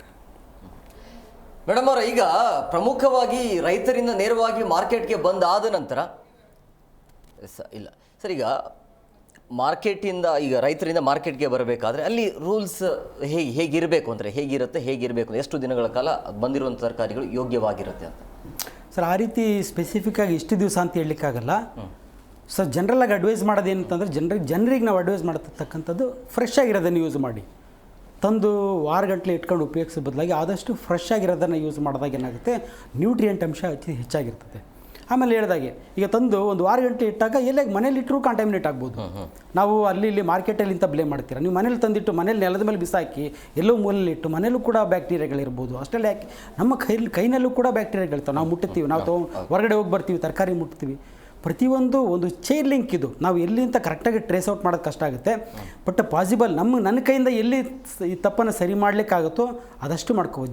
ಜನ ಅಂತ ಬಂದಾಗ ಜನರದ್ದು ಕಾಳಜಿ ಹೇಳಿದೆ, ನಾನು ಕ್ಲೀನಾಗಿ ಇಟ್ಕೊಳ್ತಕ್ಕಂಥದ್ದು, ಮನೇಲಿ ಆದಷ್ಟು ಫ್ರೆಶ್ ಆಗಿ ತಂತೀನಿ. ಒಂದು ಎರಡನೇದು ಹಸಿ ತಿನ್ನೋದನ್ನು ಅವಾಯ್ಡ್ ಮಾಡಿ ಕ್ಲೀನಾಗಿ ವಾಶ್ ಮಾಡಿ ತಿನ್ನಿ, ಬೇಯಿಸಿ ತಿನ್ನಿ. ಇಷ್ಟು ಮಾಡಿದರೆ ಸಾಕು, ಚೆನ್ನಾಗಿ ಬೇಯಿಸ್ಕೊಳ್ತೀನಿ. ಇಷ್ಟು ಮಾಡಿದರೆ ಸಾಕು. ಇನ್ನು ಹಿಂದಿನ ತಲೆ ಕಟ್ಸ್ಕೊಳ್ಳೋ ಒಂದು ಅವಶ್ಯಕತೆ ಇರೋಲ್ಲ. ಏನಾರು ಈಗ ಹೇಳ್ಬಿಟ್ಟಿದ್ದಾರೆ ತರಕಾರಿನಲ್ಲಿ ಬ್ಯಾಕ್ಟೀರಿಯಾ ಇದೆ ಅಂತೆ, ಹಣ್ಣಲ್ಲಿ ಬ್ಯಾಕ್ಟೀರಿಯಾ ಇದೆ ಅಂತೆ. ಇದು ಟೆಸ್ಟ್ ಮಾಡಿದ್ದೀರಾ ತರಕಾರಿನಲ್ಲಿ ಗೊತ್ತು. ಇನ್ನು ಯಾವುದೇ ಎಲ್ಲೂ ಟೆಸ್ಟ್ ಮಾಡಿದರೂ ಸಿಗುತ್ತೆ. ತರಕಾರಿ ಬಿಟ್ಟು ನೀವು ಅಂದರೆ ಹೋಗಿ ನಾವು ಬೇರೆ ಆಹಾರ ಪದಾರ್ಥದಲ್ಲಿ ಇದು ಮಾಡಿದ್ರೆ ಸಿಗೋದಿಲ್ವಾ? ಅಲ್ಲೂ ಸಿಗುತ್ತೆ. ಅದ್ರಲ್ಲಿ ಮಾಡ್ತಾ ಇಲ್ಲ ಅಷ್ಟೇ. ನಾವು ಹೋಟೆಲಲ್ಲಿ ಹೋಗಿ ಸಿಗ್ತಕ್ಕಂಥ ಆಹಾರದಲ್ಲಿ ಮಾಡಿದ್ರೆ ಅಲ್ಲೂ ಸಿಗ್ಬೋದು. ಹೇಳಿದೆ, ನಮ್ಮ ಕೈನಲ್ಲೂ ಕೂಡ ಬ್ಯಾಕ್ಟೀರಿಯಾ ಇರ್ತದೆ. ಹಾಗಾಗಿ ಬ್ಯಾಕ್ಟೀರಿಯಾನ ಬ್ಲೇಮ್ ಮಾಡೋದು ಅಥವಾ ಯಾರಿಂದ ಆಯಿತು ಅಂತ ಬ್ಲೇಮ್ ಮಾಡೋದಕ್ಕಿಂತ ಒಬ್ಬೊಬ್ಬರದ್ದು ಜವಾಬ್ದಾರಿ ಇರ್ತದೆ. ಜನಸಾಮಾನ್ಯರಂತ ಹೇಳಿದೆ, ಈ ಜವಾಬ್ದಾರಿನ ಹೇಳಿದೆ. ರೈತರದ್ದು ಜವಾಬ್ದಾರಿ ಹೇಳಿದೆ. ರೈತರು ಆದಷ್ಟು ಇದು ಇನ್ಸೆಕ್ಟಿಸೈಡ್ಸ್, ಪೆಸ್ಟಿಸೈಡ್ಸ್ ಇವನ್ನ ಯೂಸ್ ಮಾಡೋದನ್ನು ಅವಾಯ್ಡ್ ಮಾಡಿ ಅಂತ ಹೇಳಿದೆ. ಇನ್ನು ಟ್ರಾನ್ಸ್ಪೋರ್ಟೇಷನ್ ಟೈಮಲ್ಲಿ ಆದಷ್ಟು ಸ್ವಲ್ಪ ಕ್ಲೀನಾಗಿ ಹೈಜೀನಾಗಿ ಮೇಂಟೈನ್ ಮಾಡಿ. ಮಾರ್ಕೆಟಿಗೆ ಬಂದಾಯ್ತಾ ತರಕಾರಿ ಮಾರ್ತಕ್ಕಂಥ ಆದಷ್ಟು ಅದನ್ನು ಸೇಫಾಗಿ ಎತ್ತಿಡ್ತಕ್ಕಂಥದ್ದು, ಎಲ್ಲೆಲ್ಲೂ ಬಿಸಾಕದೇ ಇರತಕ್ಕಂಥದ್ದು, ಅದನ್ನು ಯೂಸ್ ಮಾಡ್ತಕ್ಕಂಥ ಸಮಯದಲ್ಲಿ ಎಲ್ಲಿಂದ ಹೊರಗಿಂದ ಬಂದು ಯೂರಿನ್ ಪಾಸ್ ಮಾಡಿ ಬಂದುಬಿಟ್ಟು ಅದನ್ನು ಟಚ್ ಮಾಡೋದಕ್ಕೆ ಹ್ಯಾಂಡ್ ವಾಶ್ ಮಾಡ್ಕೊಳ್ಳಿ. ತರಕಾರಿ ಮುಟ್ಟೋದಕ್ಕಿಂತ ಮುಂಚೆ ಕೈ ತೊಳ್ಕೊಂಡು ಯೂಸ್ ಮಾಡ್ತಕ್ಕಂಥದ್ದು. ಹೀಗೆ ಪ್ರತಿಯೊಬ್ಬರದ್ದು ಜವಾಬ್ದಾರಿ ಇರ್ತೈತಿ. ಆ ಸ್ಟೇಜ್ನಲ್ಲಿ ಮಾಡ್ಕೊಂಡ್ರೆ ಸಾಕು. ಈಗ ನಾನು ಜನಸಾಮಾನ್ಯರಾಗ್ಬಿಟ್ಟು ನಾನು ಅವ್ರು ಎಲ್ಲಿಂದ ತಂದರು, ಅವ್ರು ಏನು ಮಾಡಿದ್ರು ಅಂತ ವಿಚಾರ ಮಾಡಿ ಅದರ ಅರ್ಥನೇ ಇಲ್ಲ ಅದು. ಯಾಕಂದರೆ ನನಗೆ ಅದನ್ನು ಅವಾಯ್ಡ್ ಮಾಡಲಿಕ್ಕೆ ಆಗೋದಿಲ್ಲ. ನಾನು ಏನು ಮಾಡ್ಬೋದು ಅನ್ನೋದನ್ನು ಪ್ರತಿಯೊಬ್ಬರಿಗೂ ಕೂಡ ಹೇಳ್ತಕ್ಕಂಥ ಕೆಲಸ ಹೇಳಿದೆ. ರೈತರಿಂದ ಹಿಡಿದು ಗ್ರಾಹಕರು, ತಿಂತಕ್ಕಂಥ ಗ್ರಾಹಕರು ಅಲ್ಲಿವರೆಗೂ ಒಬ್ಬೊಬ್ಬರದೇ ಒಂದು ಜವಾಬ್ದಾರಿ ಇರ್ತದಲ್ಲ, ಅದನ್ನು ಅವರು ಮಾಡ್ಕೊಳ್ತಾ ಹೋದ್ರೆ ಸಾಕು. 100% ಅವಾಯ್ಡ್ ಮಾಡೋದು. ಇನ್ನೊಂದು ಹೇಳಿದರೆ ಮಕ್ಕಳ ವಿಷಯದಲ್ಲಿ ಹೇಳಿದರೆ, ಮಕ್ಕಳು ಅಂತಲ್ಲ, ಈ ಬ್ಯಾಕ್ಟೀರಿಯಾ ಆಗಲಿ ವೈರಸ್ ಆಗಲಿ ಅದಕ್ಕೆ ದೊಡ್ಡವ್ರು ಯಾರು ಚಿಕ್ಕವ್ರು ಯಾರು ಗೊತ್ತಾಗಲ್ಲ. ಪ್ರತಿಯೊಬ್ಬರಲ್ಲೂ ಇನ್ಫೆಕ್ಷನ್ ಆಗ್ತಾನೆ ಇರ್ತದೆ. ಹಾಗಾಗಿ ಫೈನಲಾಗಿ ಹೇಳೋದೇ ನೋಡಿ, ನೀವು ಬ್ಯಾಕ್ಟೀರಿಯಾ ಇದೆ ಅಂತ ಹೇಳ್ತಾ ಇದ್ದೀರಾ, ನಾವು ಕಮ್ಮಿ ಮಾಡ್ಕೊಂಡು ಬ್ಯಾಕ್ಟೀರಿಯಾ 100% ನಾವು ಸೇಫ್ ಅಂತಾರೆ, ಅಲ್ಲಿಗೂ ಕೇಳಲಿಕ್ಕಾಗಲ್ಲ. ಬೆಸ್ಟ್ ಫೈನಲ್ ಆಸ್ಪೆಕ್ಟ್ ಏನಂತಂದರೆ ಹೆಲ್ತ್ ಸರಿಯಾಗಿ ಇಟ್ಕೊಳ್ಳಿ ಅಂತ ಹೇಳ್ತೀವಿ. ಬ್ಯಾಕ್ಟೀರಿಯಾ ಬರುತ್ತೆ, ವೈರಸ್ ಬರುತ್ತೆ, ಬರಲಿ, ಏನು ತೊಂದರೆ ಏನಿಲ್ಲ. ನನ್ನ ಹೆಲ್ತ್ ಚೆನ್ನಾಗಿದ್ದರೆ ನನ್ನಲ್ಲಿ ಆ್ಯಂಟಿಬಾಡೀಸ್ ಪ್ರೊಡ್ಯೂಸ್ ಆಗ್ತವೆ. ಅದನ್ನು ಫೈಟ್ ಮಾಡ್ತಕ್ಕಂಥ ಒಂದು ಶಕ್ತಿ ಪ್ರತಿಯೊಬ್ಬರಲ್ಲಿ ಇರ್ತದೆ. ಕೊನೆಯದಾಗಿ ಪ್ರತಿಯೊಬ್ಬರು ತಿಳ್ಕೊಬೇಕಾಗಿರೋದು ಅಂತಂದರೆ 2 ಆಸ್ಪೆಕ್ಟು. ಒಂದು, ಎಲ್ಲೆಲ್ಲಿ ಯಾರ್ಯಾರ್ದು ಜವಾಬ್ದಾರಿ ಏನಿದೆ ಅದನ್ನು ಮೇಂಟೈನ್ ಮಾಡ್ಕೊಂಡು ಹೋಗಿ, ಅಲ್ಲಲ್ಲಿ ಹೈಜೀನನ್ನು ಮೇಂಟೈನ್ ಮಾಡ್ಕೊಂಡು ಹೋಗಿ, ಅವ್ರವ್ರ ಕೆಲಸ ಏನಿದೆ ಅದನ್ನು ಕೆಲಸ ಮಾಡ್ಕೊಂಡು ಹೋಗಿ. ಎರಡನೇದಾಗಿ ಪ್ರತಿಯೊಬ್ಬರು ಗ್ರಾಹಕರಷ್ಟೇ ಅಲ್ಲ, ಈಗ ಮಾರ್ತಕ್ಕಂಥ ಪ್ರತಿಯೊಬ್ಬರು ಆರೋಗ್ಯ ಚೆನ್ನಾಗಿ ಇಟ್ಕೊಂಡ್ರೆ ಅದರಲ್ಲಿ ಬ್ಯಾಕ್ಟೀರಿಯಾ ಬರಲಿ, ವೈರಸ್ ಬರಲಿ, ಫಂಗಸ್ ಬರಲಿ, ನೋಡಿ ಇನ್ಫೆಕ್ಷನ್ ಪ್ರತಿಯೊಬ್ಬರಿಗೂ ಆಗುತ್ತೆ. ನೆಗಡಿ, ಕೆಮ್ಮು, ಜ್ವರ ಅನ್ನೋದು ಎಲ್ಲರಿಗೂ ಆಗುತ್ತೆ. ಯಾರೋ ಒಬ್ಬರಿಗೆ ಸಿವಿಯರ್ ಆಗುತ್ತೆ, ಬಂದು ಹೋಗುತ್ತೆ, 1 or 2 ಡೇಸ್ನಲ್ಲಿ ಹೋಗುತ್ತದೆ ವಿತೌಟ್ ಎನಿ ಮೆಡಿಸಿನ್ಸ್. ಯಾವುದೇ ಒಂದು ಟ್ಯಾಬ್ಲೆಟ್ ತೊಗೊಳ್ಳೋದಲ್ಲಿ ಆರಾಮಾಗ್ತದೆ. ಹಾಗೆ ನೀವು ತಿನ್ನಂಥ ಆಹಾರದಲ್ಲಿ ಕೂಡ ಎಷ್ಟೋ ಸಲ ನೋಡ್ತೀವಿ, ಒಬ್ರಿಗೆ ಇನ್ಫೆಕ್ಷನ್ ಆಗಿರುತ್ತೆ, ಒಬ್ರಿಗೆ ಇನ್ಫೆಕ್ಷನ್ ಆಗಿರಲ್ಲ. ಅಂದರೆ ಹೆಲ್ತ್ ಚೆನ್ನಾಗಿ ಇಟ್ಕೊಂಡ್ರೆ ಅತಿಯಾಗಿ ಇದ್ರ ಬಗ್ಗೆ ತಲೆ ಕೆಡ್ಸ್ಕೊಳ್ಳೋದಿಲ್ಲ. ನಮ್ಗೆ ಪ್ರಿಕಾಷನ್ಸ್ ಬೇಕು ನಮಗೆ. ಅದ್ರ ಜೊತೆಗೆ ಅತಿಯಾಗಿ ಇದ್ರ ಬಗ್ಗೆ ನಾವು ಕಾಳಜಿ ವಹಿಸ್ಕೊಂಡು, ಅಯ್ಯೋ ಹೇಳಿ ಸರ್ ಹೇಳಿದರು ತರಕಾರಿ ಅಲ್ಲಿ ಇದೆ ಬ್ಯಾಕ್ಟೀರಿಯಾ ಇದೆ ಅಂತೇಳಿ ತಿನ್ನೋದನ್ನು ಕಮ್ಮಿ ಮಾಡ್ತಕ್ಕಂಥದ್ದಾಗಲಿ, ಅದನ್ನು ಆರೋಗ್ಯ ಸಿಗೋದೇ ನಮಗೆ ತರಕಾರಿ, ಹಣ್ಣು ಸೊಪ್ಪು ತರಕಾರಿಗಳಿಂದ. ಅದನ್ನು ಯಾವುದೇ ಕಾರಣಕ್ಕೂ ಕಡಿಮೆ ಮಾಡಬೇಡಿ. ಈ ಬ್ಯಾಕ್ಟೀರಿಯಾಗಳಿದೆ ಅಂತ ಅದನ್ನು ತಿನ್ನೋದನ್ನು ಕಮ್ಮಿ ಮಾಡಬೇಡಿ. ಯಾಕಂದರೆ ನಮ್ಮ ಆರೋಗ್ಯ ಬ್ಯಾಕ್ಟೀರಿಯಾ ವಿರುದ್ಧ ಹೊಡೆದಾಡ್ತಕ್ಕಂಥದ್ದು ನಮ್ಮ ಆರೋಗ್ಯ ಸಿಗ್ತಕ್ಕಂಥದ್ದು ಈ ತರಕಾರಿಯಿಂದ. ಸೊ ಹಾಗೆ ಒಂದು ಆರೋಗ್ಯ ಕಾಪಾಡ್ಕೊಳ್ತಕ್ಕಂಥದ್ದು ಒಂದು ಕೆಲಸ ಆಗಬೇಕು. ಯಾವುದೇ ಒಂದು ಬ್ಯಾಕ್ಟೀರಿಯಾ ಬಗ್ಗೆ ತಲೆ ಕೆಡಿಸ್ಕೊಳ್ಳೋದ್ರಲ್ಲಿ, ಜೊತೆಗೆ ನಮ್ಮ ಕೈಲಿ ಎಷ್ಟು ಪಾಸಿಬಲ್ ನಾವು ಒಂದು ಹೈಜೀನ್ ಮೇಂಟೈನ್ ಮಾಡ್ಬೋದು ಅದನ್ನು ಮೇಂಟೈನ್ ಮಾಡಿದ್ರೆ ಸಾಕು. ಎಸ್ ಮೇಡಮ್ ಅವ್ರ, ಈಗ ಈ ಒಂದು ಸಮಸ್ಯೆ ಏನಿದೆಯಲ್ಲ, ವಿಷಕಾರಿ ಅಂಶಗಳು ಏನು ಪತ್ತೆ ಆಗ್ತಾ ಇದೆಯಲ್ಲ, ಆಹಾರ ಇಲಾಖೆ ಏನು ಮಾಡಬೇಕು ಅಂತೇಳಿ, ಆರೋಗ್ಯ ಇಲಾಖೆ ಯಾವ ರೀತಿಯಾಗಿ ಕ್ರಮವನ್ನು ಕೈಗೊಳ್ಳಬೇಕಾಗತ್ತೆ, ಜೊತೆಗೆ ಅವ್ರ ಕಡೆಯಿಂದ ಯಾವ ರೀತಿಯಾಗಿ ಜಾಗೃತಿ ಮೂಡಿಸಬೇಕಾಗತ್ತೆ ಅಂತ? ಆಹಾರ ಇಲಾಖೆಗಿನ್ನ ಹೆಚ್ಚಾಗಿ ಮುಂಚೆ ಫಸ್ಟ್ ಆಫ್ ಆಲ್ ಎಲ್ಲರೂ ಚೆನ್ನಾಗಿ ಹೇಳಿದ್ರು,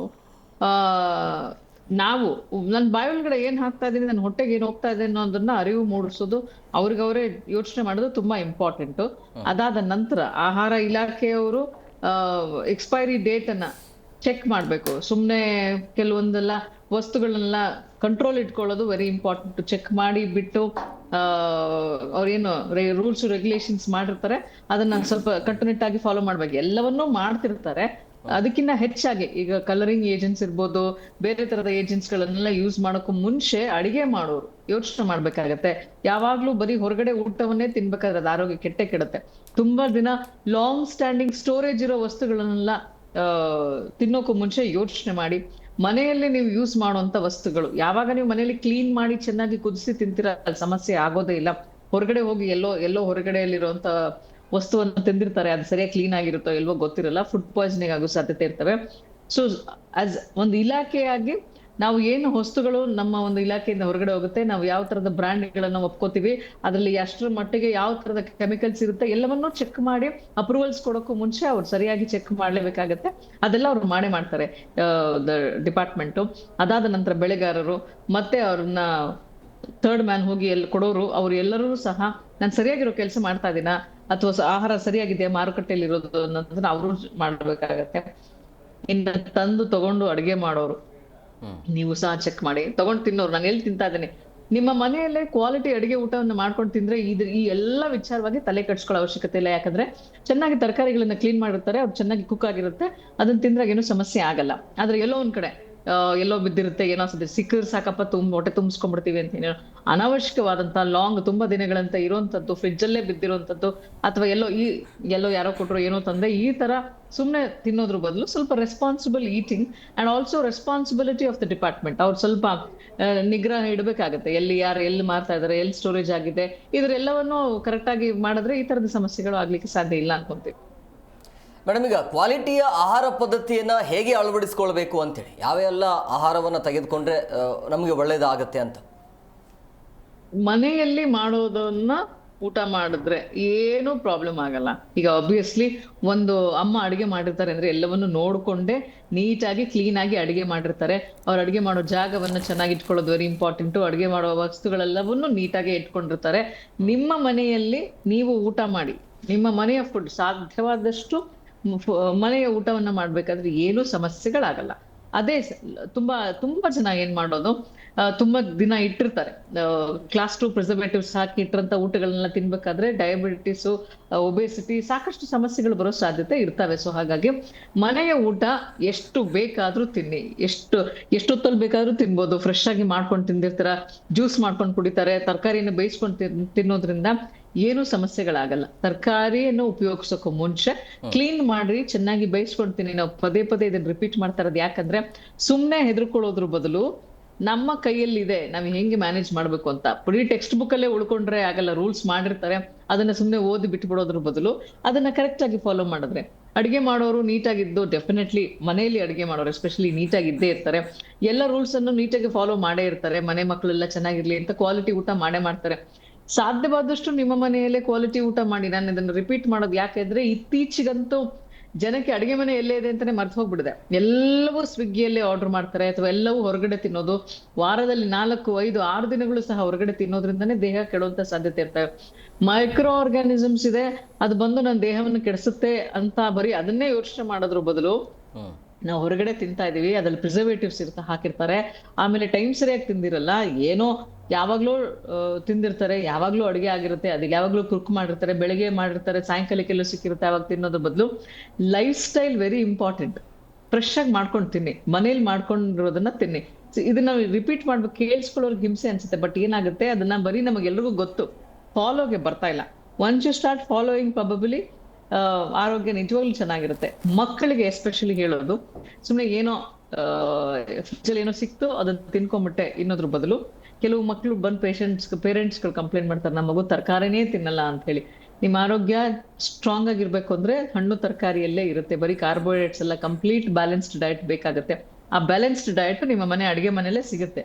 ಸರಿಯಾಗಿ ಮಾಡ್ಕೊಂತೀನಿ, ಏನು ಸಮಸ್ಯೆ ಆಗಲ್ಲ. ಕುಕ್ ವೆಲ್, ಈಟ್ ವೆಲ್.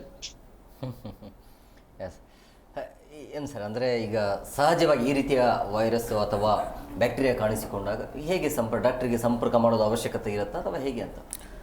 ಅವರ ಸಿಮ್ಟಮ್ಸ್ ಮೇಲೆ ಹೋಗುತ್ತೆ. ಈಗ ಎಷ್ಟೊಂದು ಸಲ ಫುಡ್ ಪಾಯ್ಸನಿಂಗ್ ಅಂತ ಹೇಳ್ತೀವಿ, ಏನೋ ಒಂದೇ ಬಾರಿ ಲೂಸ್ ಮೋಷನ್ ಆಗ್ಬೋದು, ಅಥವಾ ಒಂದು ಬಾರಿ ವಾಮಿಟಿಂಗ್ ಮಾಡ್ತಾರೆ, ಮತ್ತು ನೆಕ್ಸ್ಟ್ ಡೇಗೆ ಅವ್ರು ನಾರ್ಮಲ್ ಇದ್ದೀನಿ ಅಂತಾರೆ. ಅಂಥ ಟೈಮಲ್ಲಿ ನೀವು ಏನು ಡಾಕ್ಟ್ರಿಗೆ ಹೋಗಿ ತೋರಿಸ್ಬೇಕು ಅಂತೇನಿಲ್ಲ, ಮನೆ ರೆಮಿಡೀಸು ಸ್ವಲ್ಪ ಅದೇ ಮೇಡಮ್ ಹೇಳ್ದಂಗೆ ಹೊರಗಡೆ ತಿನ್ನೋವೆಲ್ಲ ಬಿಟ್ಟು ಹೆಲ್ತಿ ಫುಡ್ಡು, ಬ್ಯಾಲೆನ್ಸ್ ಡಯಟು, ಸ್ವಲ್ಪ ಎಣ್ಣೆ ಖಾರ ಇವನ್ನೆಲ್ಲ ಸ್ವಲ್ಪ ಕಮ್ಮಿ ಮಾಡ್ಕೊಂಡು ಹಂಗೆ ಮತ್ತೆ ಇವು ಬ್ಯಾಕ್ ಟು ನಾರ್ಮಲ್ ಆಗ್ತಾರೆ.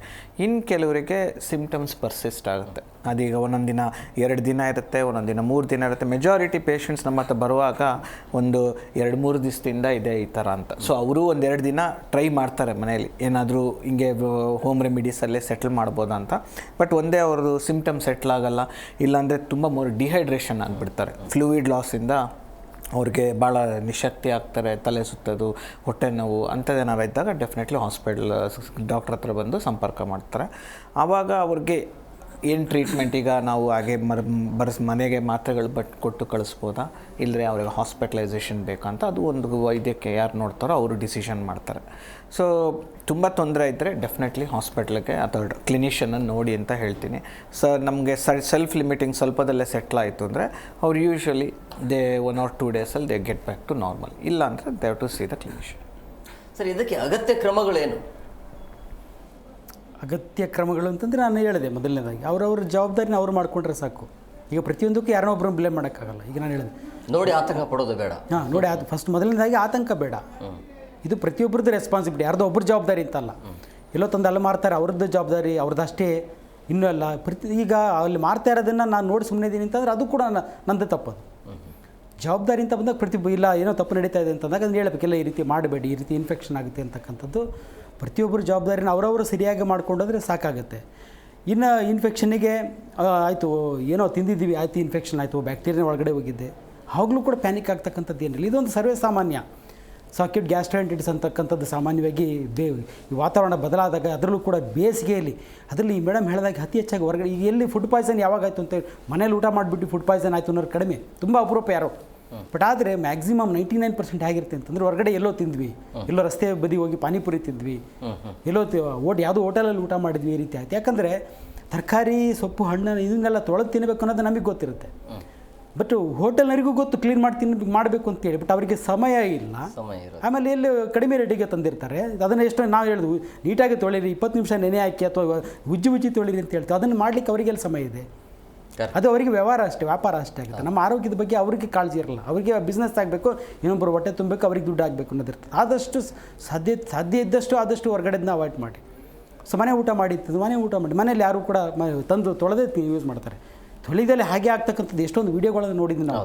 ಏನು ತೊಳೆದಲ್ಲೇ ತಂದು ಹಾಗೇ ಹೋಟೆಲ್ಗಳಲ್ಲಿ ಹಾಗಾಗಿ ಮಾಡೋದನ್ನೆಲ್ಲ ಎಷ್ಟೋ ಜನ ವೀಡಿಯೋ ಮಾಡಿರ್ತಾರೆ. ಹಾಗಾಗಿ ಮೊದಲನೇದಾಗಿ ಒಂದು ಅವಾಯ್ಡ್ ಮಾಡ್ತಕ್ಕಂಥದ್ದು, ಆದಷ್ಟು ಹೊರಗಡೆ ಊಟನ ಸ್ವಲ್ಪ ಕಡಿಮೆ ಮಾಡ್ತಕ್ಕಂಥದ್ದು ಒಂದಾದರೆ ಅವರವ್ರ ಜವಾಬ್ದಾರಿನ ಅವರು ಹ್ಯಾಂಡಲ್ ಮಾಡ್ತಕ್ಕಂಥ ಇಷ್ಟು ಮಾಡಿಕೊಂಡ್ರೆ ಸಾಕು ಅನ್ಸುತ್ತೆ. ಅತಿ ಹೆಚ್ಚಾಗಿ ತಲೆ ಕೆಡಿಸ್ಕೊಳ್ಳೋದು ಬೇಡ. ನಾನು ಹೇಳಿದೆ ಹೆಲ್ತ್ ಸರಿ ಇಟ್ಕೊಳ್ಳಿ. ಹಾಸ್ಪಿಟ್ಲಿಗೆ ಬರ್ತೀರಾ, 1 ದಿವಸ 2 ದಿವಸ ಹಾಗೆ ಸಾಮಾನ್ಯವಾಗಿ ಸಬ್ಸೈಡ್ ಆಗುತ್ತೆ. ಇದು ಹೆಲ್ತ್ ಚೆನ್ನಾಗಿದ್ದರೆ, ನನ್ನ ಆರೋಗ್ಯ ಚೆನ್ನಾಗಿದ್ದರೆ ವಿತಿನ್ 1 or 2 ಡೇಸ್ ಇದು ಕ್ಯೂರ್ ಆಗುತ್ತೆ. ಯಾವಾಗ ನನ್ನ ಇಮ್ಯುನಿಟಿ ಲೆವೆಲ್ ಕಮ್ಮಿ ಇದೆ, ನನ್ನ ಆರೋಗ್ಯ ಸರಿ ಇಲ್ಲ, ಟೋಟಲಿ ನಾನೇ ಸರಿ ಇಲ್ಲ, ಆವಾಗ ನಾನು ಬ್ಲೇಮ್ ಮಾಡ್ತಾ ಇರೋದು ಬ್ಯಾಕ್ಟೀರಿಯಾ ವೈರಸ್ನ. ಬಟ್ ಆ್ಯಕ್ಚುಲಿ ನನ್ನ ಹೆಲ್ತ್ ಸರಿ ಇಲ್ಲ. ನನ್ನ ಹೆಲ್ತ್ ಚೆನ್ನಾಗಿದ್ದರೆ ಯಾವ ಬ್ಯಾಕ್ಟೀರಿಯಾ ವೈರಸ್ ಬಂದರೂ ಕೂಡ 1 or 2 ಡೇಸ್ನಲ್ಲಿ ಕ್ಲಿಯರ್ ಆಗುತ್ತೆ. ಸೊ 1 or 2 ಡೇಸ್ ನೋಡಿಕೊಂಡು ಮನೆಗೆ ಎಷ್ಟೋ ಮನೆಮದ್ದು ಇರ್ತವೆ. ಈಗ ಇನ್ಫೆಕ್ಷನ್ ಆಗಿ ಲೂಸ್ ಮೋಷನ್ ಆಗ್ತಿದ್ದ ಅದಿದ್ದಾಗ ಜನರಲಾಗಿ ಏನು ಹೇಳ್ತಾರೆ, ಮನೇಲಿ ಒಂದು ಜ್ಯೂಸ್ ಮಾಡ್ಕೊಂಡು ಕುಡೀರಿ ಅಂತ ಹೇಳ್ತೀವಿ, ನಿಂಬೆಹಣ್ಣಿನ ಜ್ಯೂಸ್ ಮಾಡ್ಕೊಂಡು ಕುಡೀರಿ ಅಂತೇಳಿ, ORS ಜ್ಯೂಸನ್ನು ಕುಡೀರಿ ಅಂತ ಹೇಳ್ತೀವಿ, ಎಳನೀರನ್ನು ಕುಡೀರಿ ಅಂತ ಹೇಳ್ತೀವಿ. ಈ ರೀತಿ ಸಣ್ಣ ಮುಟ್ಟ ಪ್ರಿಕಾಷನ್ಸ್ ತೊಗೊಂಡು ಆರೋಗ್ಯ ಚೆನ್ನಾಗಿ ಇಟ್ಕೊಂಡ್ರೆ ಸಾಕು. ತುಂಬ ಪ್ಯಾನಿಕ್ ಆಗ್ತಕ್ಕಂಥದ್ದು ಏನೋ ಬ್ಯಾಕ್ಟೀರಿಯಾ ಬಂದುಬಿಟ್ಟಿದೆ. ಬ್ಯಾಕ್ಟೀರಿಯಾ ಅನ್ನೋದು ಲಕ್ಷಾಂತರ ಬ್ಯಾಕ್ಟೀರಿಯಾಗಳಿದ್ದಾವೆ. ಎಲ್ಲಿ ಹುಡುಕಿದ್ರು ಕೂಡ ಬ್ಯಾಕ್ಟೀರಿಯಾಗಳು ಸಿಗ್ತವೆ, ಕೈನಲ್ಲಿ ಸಿಗ್ತವೆ, ಟೇಬಲ್ ಮೇಲೆ ಸಿಗ್ತವೆ. ಇದನ್ನೇ ತುಂಬ ದೊಡ್ಡದಾಗಿ ಸೀರಿಯಸ್ ಆಗಿ ತೊಗೊಳೋದಕ್ಕಿಂತ ನಮ್ಮ ಆರೋಗ್ಯ ಕಾಪಾಡ್ಕೊಳ್ತಕ್ಕಂಥ ಒಂದು ಕೆಲಸ ಮಾಡಬೇಕು. ಎಸ್ ಮೇಡಮ್, ಈಗ ಆರೋಗ್ಯವನ್ನು ಹೇಗೆ ಕಾಪಾಡ್ಕೊಳ್ಬೇಕು ಅಂತೇಳಿ ಯಾವ ರೀತಿಯಾಗಿ ಎಚ್ಚೆತ್ಕೊಳ್ಬೇಕು? ಸಂಪರ್ಕ ಸಾಧ್ಯ ಆಗ್ತಾ ಇಲ್ಲ ಸರ್. ಹೇಗೆ ಈಗ ಕೊನೆಯದಾಗಿ ಹೇಳೋದಾದ್ರೆ ಏನು ಹೇಳ್ತೀವಿ ಅಂದರೆ ಯಾವ ರೀತಿಯಾಗಿ ಆರೋಗ್ಯವನ್ನು ಕಾಪಾಡ್ಕೊಳ್ಬೇಕು, ಯಾರ ಜವಾಬ್ದಾರಿ, ಜೊತೆಗೆ ಆರೋಗ್ಯ ಇಲಾಖೆ ಏನು ಮಾಡಬೇಕು, ವ್ಯಾಪಾರಿಗಳ ಪಾತ್ರ ಏನು? ಸೊ ನೀವು ಹೇಳ್ದಂಗೆ ಮೂರು ರೆಸ್ಪಾನ್ಸಿಬಿಲಿಟಿನೂ ಇರುತ್ತೆ. ಫಸ್ಟು ನಮ್ಮಿಂದ ಸ್ಟಾರ್ಟ್ ಮಾಡಿದ್ರೆ ನಾವು ಫಸ್ಟು ಹೈಜೀನ್ ಮೇಂಟೈನ್ ಮಾಡಬೇಕು. ಸೊ ಈಗ ನೀವು ತರಕಾರಿಯಿಂದ ಆಗುತ್ತೆ ಅಂದರೆ ಅದು ತರಕಾರಿ ಫ್ರೂಟ್ಸ್ನ ನಾವು ಇಷ್ಟೋ ತನಕ ಡಿಸ್ಕಸ್ ಮಾಡಿದ್ದೀವಿ, ಅದನ್ನು ಹೇಗೆ ತೊಳೆದು ಹೇಗೆ ಬಳಸಬೇಕು ಅಂತ. ಇನ್ನು ನಮ್ಮ ಪರ್ಸ್ನಲ್ ಹೈಜೀನ್ ತುಂಬ ಇಂಪಾರ್ಟೆಂಟ್. ನೀವು ಹೊರಗಡೆ ಹೋಗ್ತೀರಾ, ಎಲ್ಲೋ ತಿಂತೀರಾ, ಟ್ರಾವೆಲ್ ಮಾಡ್ತೀರಾ, ಎಲ್ಲೋ ರೆಸ್ಟ್ ರೂಮ್ಸ್ ಯೂಸ್ ಮಾಡ್ತೀರಾ, ಎಲ್ಲಿಂದನಾದ್ರೂ ನಿಮ್ಗೆ ಇನ್ಫೆಕ್ಷನ್ ಬರ್ಬೋದು. ಸೊ ನೀವು ಅಲ್ಲಿ ಪರ್ಸ್ನಲ್ ಹೈಜೀನ್ ಮೇಂಟೈನ್ ಮಾಡಬೇಕು. ಸೊ ಇದು ನಮ್ಮಿಂದನೇ ಸ್ಟಾರ್ಟ್ ಆಗಬೇಕು. ನಾವು ಚೆನ್ನಾಗಿ ನೋಡಿಕೊಂಡ್ರೆ ನಮಗೆ ಒಳ್ಳೆಯದು. ಮತ್ತು ನೆಕ್ಸ್ಟ್ ಬೇರೆಯವ್ರ ಫ್ಯಾಕ್ಟರ್ಸ್ ಎಲ್ಲ ಇನ್ವಾಲ್ವ್ ಆಗುತ್ತೆ. ಈಗ ಗೌರ್ಮೆಂಟ್ಗೆ ಅವ್ರದ್ದೇ ಇಲಾಖೆಗಳಿಗೆ ಅಷ್ಟೇ ರೆಸ್ಪಾನ್ಸಿಬಿಲಿಟೀಸ್ ಇರುತ್ತೆ, ಅದನ್ನು ಅವ್ರು ಮಾಡಬೇಕು. ಅವ್ರು ಅದನ್ನು ಮಾಡಿದ್ರೆ ದೆನ್ ರೈತರಿಗೆ ಅವ್ರದ್ದೇ ರೆಸ್ಪಾನ್ಸಿಬಿಲಿಟಿ ಇರುತ್ತೆ. ಎಲ್ಲರೂ ಅವ್ರವ್ರ ಜವಾಬ್ದಾರಿಗಳನ್ನ ಸರಿಯಾಗಿ ನಿರ್ವಹಿಸಿದ್ರೆ ಎಲ್ಲರೂ ಖುಷಿಯಾಗಿರ್ತಾರೆ. ಬಟ್ ಆ್ಯಂಗ್ಸೈಟಿ ಬೇಡ, ನಮ್ಮ ಹೆಲ್ತ್ ನಾವು ನೋಡ್ಕೊಳ್ಳೋಣ. ಮೇಡಮ್ ಹೇಳ್ದಂಗೆ healthy life style is very important. ಇದು ಬರೀ ಸ್ಟಮಕ್ ಇನ್ಫೆಕ್ಷನ್ ಆಗಲಿ, ಇಂಟೆಸ್ಟಿನ್ ಇನ್ಫೆಕ್ಷನ್ಗಿಂತ ಇನ್ನೂ ದೊಡ್ಡ ಪ್ರಾಬ್ಲಮ್ಗಳೇ ಇರುತ್ತೆ ನಮ್ಮ ಲೈಫ್ ಸ್ಟೈಲಿಂದ. ಸೊ ಅದು ಇನ್ನೊಂದು ದಿನಕ್ಕೆ. But healthy hand hygiene, personal hygiene ಚೆನ್ನಾಗಿ ಮೇಂಟೈನ್ ಮಾಡಬೇಕು. ಆಮೇಲೆ ಚೆನ್ನಾಗಿ ತೊಳ್ಕೊಂಡು ಬೇಯಿಸ್ಕೊಂಡು ತಿಂದರೆ ಏನು ಅಂತ ವರಿ ಇಲ್ಲ. ಎಲ್ಲ ಅದರ್ ಡಿಪಾರ್ಟ್ಮೆಂಟ್ಸ್ ಅವ್ರವ್ರ ರೆಸ್ಪಾನ್ಸಿಬಿಲಿಟಿ ಮಾಡಬೇಕು. ಹೆಲ್ತಿ ಲೈಫ್ಗೆ ನಿಮ್ಮ ಟಿಪ್ಸ್ ಏನು ಸರ್? ಹೆಲ್ತಿ ಲೈಫ್ಸ್ ಅಂದರೆ ಬ್ಯಾಲೆನ್ಸಿಂಗ್ ಅಷ್ಟೇ. ಹೆಲ್ತ್ ಅನ್ನೋದು ಒಂದು ಕಾನ್ಸೆಪ್ಟ್ ಅನ್ನೋದು ಸುಮಾರು ಜನಕ್ಕೆ ಅರ್ಥನೇ ಆಗಲ್ಲ. ನಾವು ಏನನ್ನು ತಿಂತೀವಲ್ಲ ಅದನ್ನು ಬ್ಯಾಲೆನ್ಸ್ ಆಗಿ ನಮಗೆ ಯಾವ ಪ್ರಮಾಣದಲ್ಲಿ ಬೇಕು ಅನ್ನೋದು ಗೊತ್ತಿರಬೇಕಷ್ಟೇ. ಪ್ರತಿಯೊಂದು ಬೇಕು, ಕಾರ್ಬೋಹೈಡ್ರೇಟ್ ಬೇಕು, ಪ್ರೋಟೀನ್ ಬೇಕು, ವಿಟಮಿನ್ ಬೇಕು, ಮಿನರಲ್ಸ್ ಬೇಕು, ಫ್ಯಾಟ್ ಬೇಕು, ಪ್ರತಿಯೊಂದು ಅಂಶ ಬೇಕು. ಬಟ್ ಇಲ್ಲಿ ಏನಾಗುತ್ತದೆ ಅಂದರೆ ಯಾರೋ ಹೇಳಿದ್ರು ಪ್ರೋಟೀನ್ ಜಾಸ್ತಿ ಯೂಸ್ ಮಾಡಿ ಹೇಳಿಬಿಟ್ಟು ಇನ್ನೊಂದನ್ನು ನೆಗ್ಲೆಕ್ಟ್ ಮಾಡ್ತಕ್ಕಂಥ ಕೆಲಸ ಆಗುತ್ತೆ. ಸೊ ಮೊದಲು ಪ್ರಯಾರಿಟಿ ಕೊಡಬೇಕಾದ್ರೆ ನೋಡಿ, ಯಾವುದು ನಮ್ಮಲ್ಲಿ ಡೆಫಿಷಿಯನ್ಸಿ ಅನ್ನೋದಂತಕ್ಕಂಥದ್ದು ಆಗಲ್ಲ. ಯಾವ ಮ್ಯಾಕ್ರೋನ್ಯೂಟ್ರಿಯೆಂಟ್ಸ್ ಅಂತ ಬಂದಾಗ ಈ ಕಾರ್ಬೋಹೈಡ್ರೇಟ್ ಆಗಲಿ, ಪ್ರೋಟೀನ್ ಆಗಲಿ, ಫ್ಯಾಟ್ ಆಗಲಿ ಯಾರಲ್ಲೂ ಕೊರತೆ ಇಲ್ಲ. ಯಾರು ಕಾರ್ಬೋಹೈಡ್ರೇಟ್ ಕಮ್ಮಿ ತಿನ್ನಲ್ಲ, ಯಾರು ಪ್ರೋಟೀನ್ ಕಮ್ಮಿ ತಿನ್ನಲ್ಲ. ಅಸಾಧ್ಯ ಅದು ಯಾವಾಗೋ ಒಂದು ಕಾಲದಲ್ಲಿ ಪ್ರೋಟೀನ್ ಎನರ್ಜಿ ಮಾಲ್ ನ್ಯೂಟ್ರಿಷನ್ ಅಂತಕ್ಕಂಥದ್ದು ಈಗಿನ ಒಂದು ಜನ್ರೇಷನಲ್ಲಿ ಎಲ್ಲೂ ಕೂಡ ಈ ಮ್ಯಾಕ್ರೋನ್ಯೂಟ್ರಿಯೆಂಟ್ಸ್ ಡೆಫಿಷಿಯನ್ಸಿ ಇಲ್ಲ. ಬಟ್ ಡೆಫಿಷಿಯನ್ಸಿ ಆಗ್ತಿರೋದು ಎಲ್ಲಿ ಅಂತಂದರೆ ಈ ಮೈಕ್ರೋನ್ಯೂಟ್ರಿಯೆಂಟ್ಸ್ ಅಂತೀವಿ, ಅಂದರೆ ಈ ವಿಟಮಿನ್ಸ್ ಮತ್ತು ಮಿನರಲ್ಸ್ನ ಕೊರತೆ ಆಗ್ತದೆ. ಅದು ಸಿಗ್ತಕ್ಕಂಥದ್ದು ನಮಗೆ ಹಣ್ಣು ಸೊಪ್ಪು ತರಕಾರಿನಲ್ಲಿ. ಫೈಬರ್ ಅಂಶ ಬೇಕು, ಮಿನರಲ್ಸ್ ಬೇಕು, ವಿಟಮಿನ್ಸ್ ಬೇಕು. ಇದು ಅತಿ ಹೆಚ್ಚಾಗಿ ನಮಗೆ ಸಿಗ್ತಕ್ಕಂಥದ್ದು ಹಣ್ಣು ಸೊಪ್ಪು ತರಕಾರಿಗಳಲ್ಲಿ. ಇದನ್ನು ಒಂದು ಪಾರ್ಟ್ ಮಾಡ್ಕೋಬೇಕು. ನಾವು ಏನೋ ತರಕಾರಿನ ಒಂದು ಊಟದ ಆಹಾರದಲ್ಲಿ ಹಣ್ಣು ತರಕಾರಿ ಅನ್ನತಕ್ಕಂಥದ್ದು ಮಕ್ಕಳಿಗೆ ಅಭ್ಯಾಸ ಮಾಡಬೇಕಾಗಿರೋದು. ನಾವು ನಮ್ಮದು ಊಟ ಅಂತ ಅಂದರೆ ಬರೀ ದೋಸೆ ತಿಂದೆ, ಅನ್ನ ತಿಂದೆ, ಚಿತ್ರಾನ್ನ ತಿಂದೆ, ಪಿಜ್ಜಾ ಅದು ತಿಂದಲ್ಲ. ಹಣ್ಣು ಸೊಪ್ಪು ತರಕಾರಿ ಅಂತಕ್ಕಂಥದ್ದು ಒಂದು ಕಂಪಲ್ಷನ್ ಆಗಬೇಕು. ಅದು ಇರಲೇಬೇಕು ಆಹಾರದಲ್ಲಿ. ನೀವೇನಾರು ತಿನ್ನಿ, ಚಾಕ್ಲೇಟ್ ತಿಂತಿರ್ತೀನಿ, ಅದ್ರ ಜೊತೆಗೆ ಹಣ್ಣು ಸೊಪ್ಪು ತರಕಾರಿ ತಿಂತಕ್ಕಂಥದ್ದು ಅದನ್ನು ಅಭ್ಯಾಸ ಮಾಡಿದಾಗ ಏನಾಗುತ್ತೆ, ಬ್ಯಾಲೆನ್ಸ್ ಆಗುತ್ತೆ. ನೋಡಿ, ನಾವು ಎಮೋಷನ್ಸ್ನ ಬ್ಯಾಲೆನ್ಸ್ ಮಾಡಿದರೆ ಮೈಂಡು, ನಮ್ಮ ಥಾಟ್ಸ್ನ ಎಮೋಷನ್ಸ್ನ ಬ್ಯಾಲೆನ್ಸ್ ಮಾಡಿದರೆ ಮಾನಸಿಕ ಆರೋಗ್ಯ ಚೆನ್ನಾಗಿರ್ತದೆ. ಹಾಗೆ ದೈಹಿಕ ಆರೋಗ್ಯ ಚೆನ್ನಾಗಿರಬೇಕು ಅಂತಂದರೆ ನಮ್ಮ ಆಹಾರ ಪದ್ಧತಿನಲ್ಲಿ ಒಂದು ಬ್ಯಾಲೆನ್ಸ್ ಮಾಡ್ತಕ್ಕಂಥದ್ದು. ಯಾವುದೂ ಕೆಟ್ಟದಲ್ಲ, ಯಾವ ತರಕಾರಿನೂ ಕೆಟ್ಟದಲ್ಲ. ಇದು ತಿನ್ನಿ ಅದು ತಿನ್ನಿ ಅಂತ ಯಾವುದೋ ಸ್ಪೆಸಿಫಿಕ್ ಹೇಳ್ತಾರೆ, ಇದು ಸುಳ್ಳು, ತಪ್ಪಿದು. ಎಲ್ಲ ತರಕಾರಿನಲ್ಲೂ ನಮಗೆ ಬೇಕಾಗಿರ್ತಕ್ಕಂಥ ಒಂದು ಅಂಶ ಇರ್ತದೆ. ಪ್ರತಿಯೊಂದನ್ನು ಉಪಯೋಗಿಸಿ, ಪ್ರತಿಯೊಂದನ್ನು ಪ್ರತಿದಿನ ಯೂಸ್ ಮಾಡಿ ಬ್ಯಾಲೆನ್ಸ್ ಮಾಡಿ ತಿಂತಕ್ಕಂಥದ್ದು ಮಾಡಿದರೆ ಸಾಕು, ಆರೋಗ್ಯ ಚೆನ್ನಾಗಿರುತ್ತೆ. ಕೊನೆಯದಾಗಿ ಗ್ರಾಹಕರಿಗೆ ಏನು ಹೇಳ್ತೀನಿ ಅಂದರೆ ತರಕಾರಿಯನ್ನು ತೆಗೆದುಕೊಳ್ತಾ ಇರುತ್ತೋ ಗ್ರಾಹಕರಿಗೆ ನಿಮ್ಮ ಮೆಸೇಜ್? ಕನ್ಸ್ಯೂಮರ್ಸ್ ಸರಿಯಾಗಿ ವೀಕ್ಷಣೆ ಮಾಡಿ ತಗೊಳ್ಳಿ. ಏನು ತಗೊಳ್ತಿರೋ, ಹೇಗಿದೆ ಜಾಗ, ನೀವೆಲ್ಲಿ ಖರೀದಿ ಮಾಡ್ತಿರೋ, ಅಲ್ಲಿ ಹೇಗೆ ಎಲ್ಲ ಸ್ಟೋರೇಜ್ ಮಾಡಿದ್ದಾರೆ, ಒಂದೊಂದು ತರಕಾರಿ ಆಗಲಿ, ಫ್ರೂಟ್ಸ್ ಆಗಲಿ, ಅದರ ಏನಿದೆ ಅಂಶ ಎಷ್ಟು ಚೆನ್ನಾಗಿದೆ. ಪ್ಲಸ್ ನೀವು ಫಿಸಿಕಲ್, ನಾನು ಹೇಳಿದ್ನಲ್ಲ, ಅಪಿಯರೆನ್ಸ್ ತುಂಬ ಇಂಪಾರ್ಟೆಂಟ್. ನೀವು ಮುಟ್ಟಿ ನೋಡಿ ತಗೊಳ್ಳಿ. ಅದು ತೊಗೊಂಡ್ಬಿಟ್ಟು ನಿಮ್ಮ ಮನೆಗೆ ಹೋದ್ಮೇಲೆ ನೀವು ಅದನ್ನು ಹೇಗೆ ಪ್ರೋಸೆಸ್ ಮಾಡ್ತೀರಾ ಅದು ತುಂಬ ಮಾಹಿತಿ. ಚೆನ್ನಾಗಿ ತೊಳೆದು ಅದನ್ನು ಚೆನ್ನಾಗಿ ಡ್ರೈ ಮಾಡಿ ನಿಮ್ಮ ರೆಫ್ರಿಜರೇಟ್ರಲ್ಲಿಟ್ಟು ಅದನ್ನು ಬಳಸುವಾಗ ಪ್ರತಿ ಸಲ ನೋಡಿ, ಏನೋ ಅರ್ಧಂಬರ್ಧ ಕಟ್ ಮಾಡಿರೋದು ಅದನ್ನು ಹಾಗೆ ಹೊರಗಡೆ ಬಿಡದಲ್ಲೇ ಅದನ್ನೆಲ್ಲ ನೀಟಾಗಿ ಮತ್ತೆ ಫ್ರಿಜ್ಜಲ್ಲಿಟ್ಟು ಮತ್ತೆ ಯೂಸ್ ಮಾಡಿ. ಬಟ್ ಎವ್ರಿ ಟೈಮ್ ನೀವು ಯೂಸ್ ಮಾಡುವಾಗ ಅದನ್ನು ಸರಿಯಾಗಿ ವೀಕ್ಷಣೆ ಮಾಡಿ. ಎಲ್ಲಿ ಸ್ವಲ್ಪನಾರು ನಿಮ್ಗೆ ಅನುಮಾನ ಇದ್ದರೆ ಅದನ್ನು ಬಳಸಬೇಡಿ. Yes, thank you very much sir, 3 ಜನಕ್ಕೆ ಇಷ್ಟೊಂದು ಕಾರ್ಯಕ್ರಮಕ್ಕೆ ಜಾಯ್ನ್ ಆಗಿದ್ದಕ್ಕೆ. ನಮಸ್ಕಾರ. ಎಸ್, ನೋಡಿದ್ರಲ್ಲ ವೀಕ್ಷಕರೇ, ಆತಂಕ ಪಡುವಂಥದ್ದು ಏನಿಲ್ಲ, ಬಟ್ ನಮ್ಮ ಮುಂಜಾಗ್ರತಾ ಕ್ರಮ ಬೇಕಾಗತ್ತೆ. ಅಂದರೆ ನೀವು ಮಾರ್ಕೆಟ್ಗೆ ಹೋಗಿ ತರಕಾರಿನ ತೆಗೆದುಕೊಂಡು ಬರಬೇಕಾದ್ರೆ ಮನೆಗೆ ಹೋಗಿ ಏನು ಮಾಡಬೇಕು ಅಂತೇಳಿ, ಸೊ ಅದರ ಕಡೆ ಗಮನ ಕೊಡಬೇಕಾಗತ್ತೆ. ಜೊತೆಗೆ ಆರೋಗ್ಯ ಇಲಾಖೆಯು ಕೂಡ ಈ ಮಾರ್ಕೆಟ್ಗಳಲ್ಲಿ ಸೂಕ್ತವಾಗಿರುವಂಥ ಜಾಗ ಅಥವಾ ಒಂದು ಆ ಸ್ಥಳವನ್ನು ನಿಗದಿ ಮಾಡಬೇಕಾಗತ್ತೆ. ಸರಿಯಾದ ರೀತಿಯಲ್ಲಿ ಜಾಗ ಇಲ್ಲದೆ ಇರೋದು, ಅಲ್ಲಿ ಮೂತ್ರ ವಿಸರ್ಜನೆ ಮಾಡ್ತಾ ಇರೋದು, ಇದೆಲ್ಲವೂ ಕೂಡ ಆರೋಗ್ಯದ ಮೇಲೆ ಪರಿಣಾಮ ಬೀರುತ್ತೆ. ಇರೋದು ಒಂದೇ ಜೀವ, ಅದನ್ನು ಭದ್ರವಾಗಿ ಕಾಪಾಡ್ಕೊಳ್ಬೇಕಾಗತ್ತೆ. ನೀವು ಕಾಪಾಡ್ಕೊಳ್ಬೇಕು ಅಂತಂದರೆ ಇಲ್ಲಿಯ ತನಕ ಕಳೆದ 1 ಗಂಟೆಯಿಂದ ಏನೆಲ್ಲ ಹೇಳಿದರೆ ಅದೆಲ್ಲವನ್ನು ಕೂಡ ಅಳವಡಿಸ್ಕೊಳ್ಳಿ. ಆತಂಕ ಅಂತೂ ಬೇಡ. ಇದಾಗಿತ್ತು ಇವತ್ತಿನ ವಿಶೇಷ. ಮತ್ತಷ್ಟು ಅಪ್ಡೇಟ್ಸ್ಗಾಗಿ ನೋಡ್ತಾ ಇರಿ ಜಿ ಕನ್ನಡ ನ್ಯೂಸ್, ಸತ್ಯವೇ ಸುದ್ದಿಯ ಜೀವಾಳ. ಜಿ ಕನ್ನಡ ನ್ಯೂಸ್ ಈಗ ನಿಮ್ಮ ಮನೆಯಲ್ಲೇ ನೋಡಿ. ಎಲ್ಲ ಕೇಬಲ್ಗಳಲ್ಲಿ ಈಗ ಲಭ್ಯ. Sun Direct 292, Jio TV 1334, U digital 162, city cable 51, GTPL 17, Abhishek cables 821, Rock Line telecommunication 51, Shri Basaveshwara number 60, Vinayaka digital number 53, in digital number 896ರಲ್ಲಿ. ನಿಮ್ಮಿಸ್ತದ ಜಿ ಕನ್ನಡ ನ್ಯೂಸ್ ನೋಡಿ ಆನಂದಿಸಿ.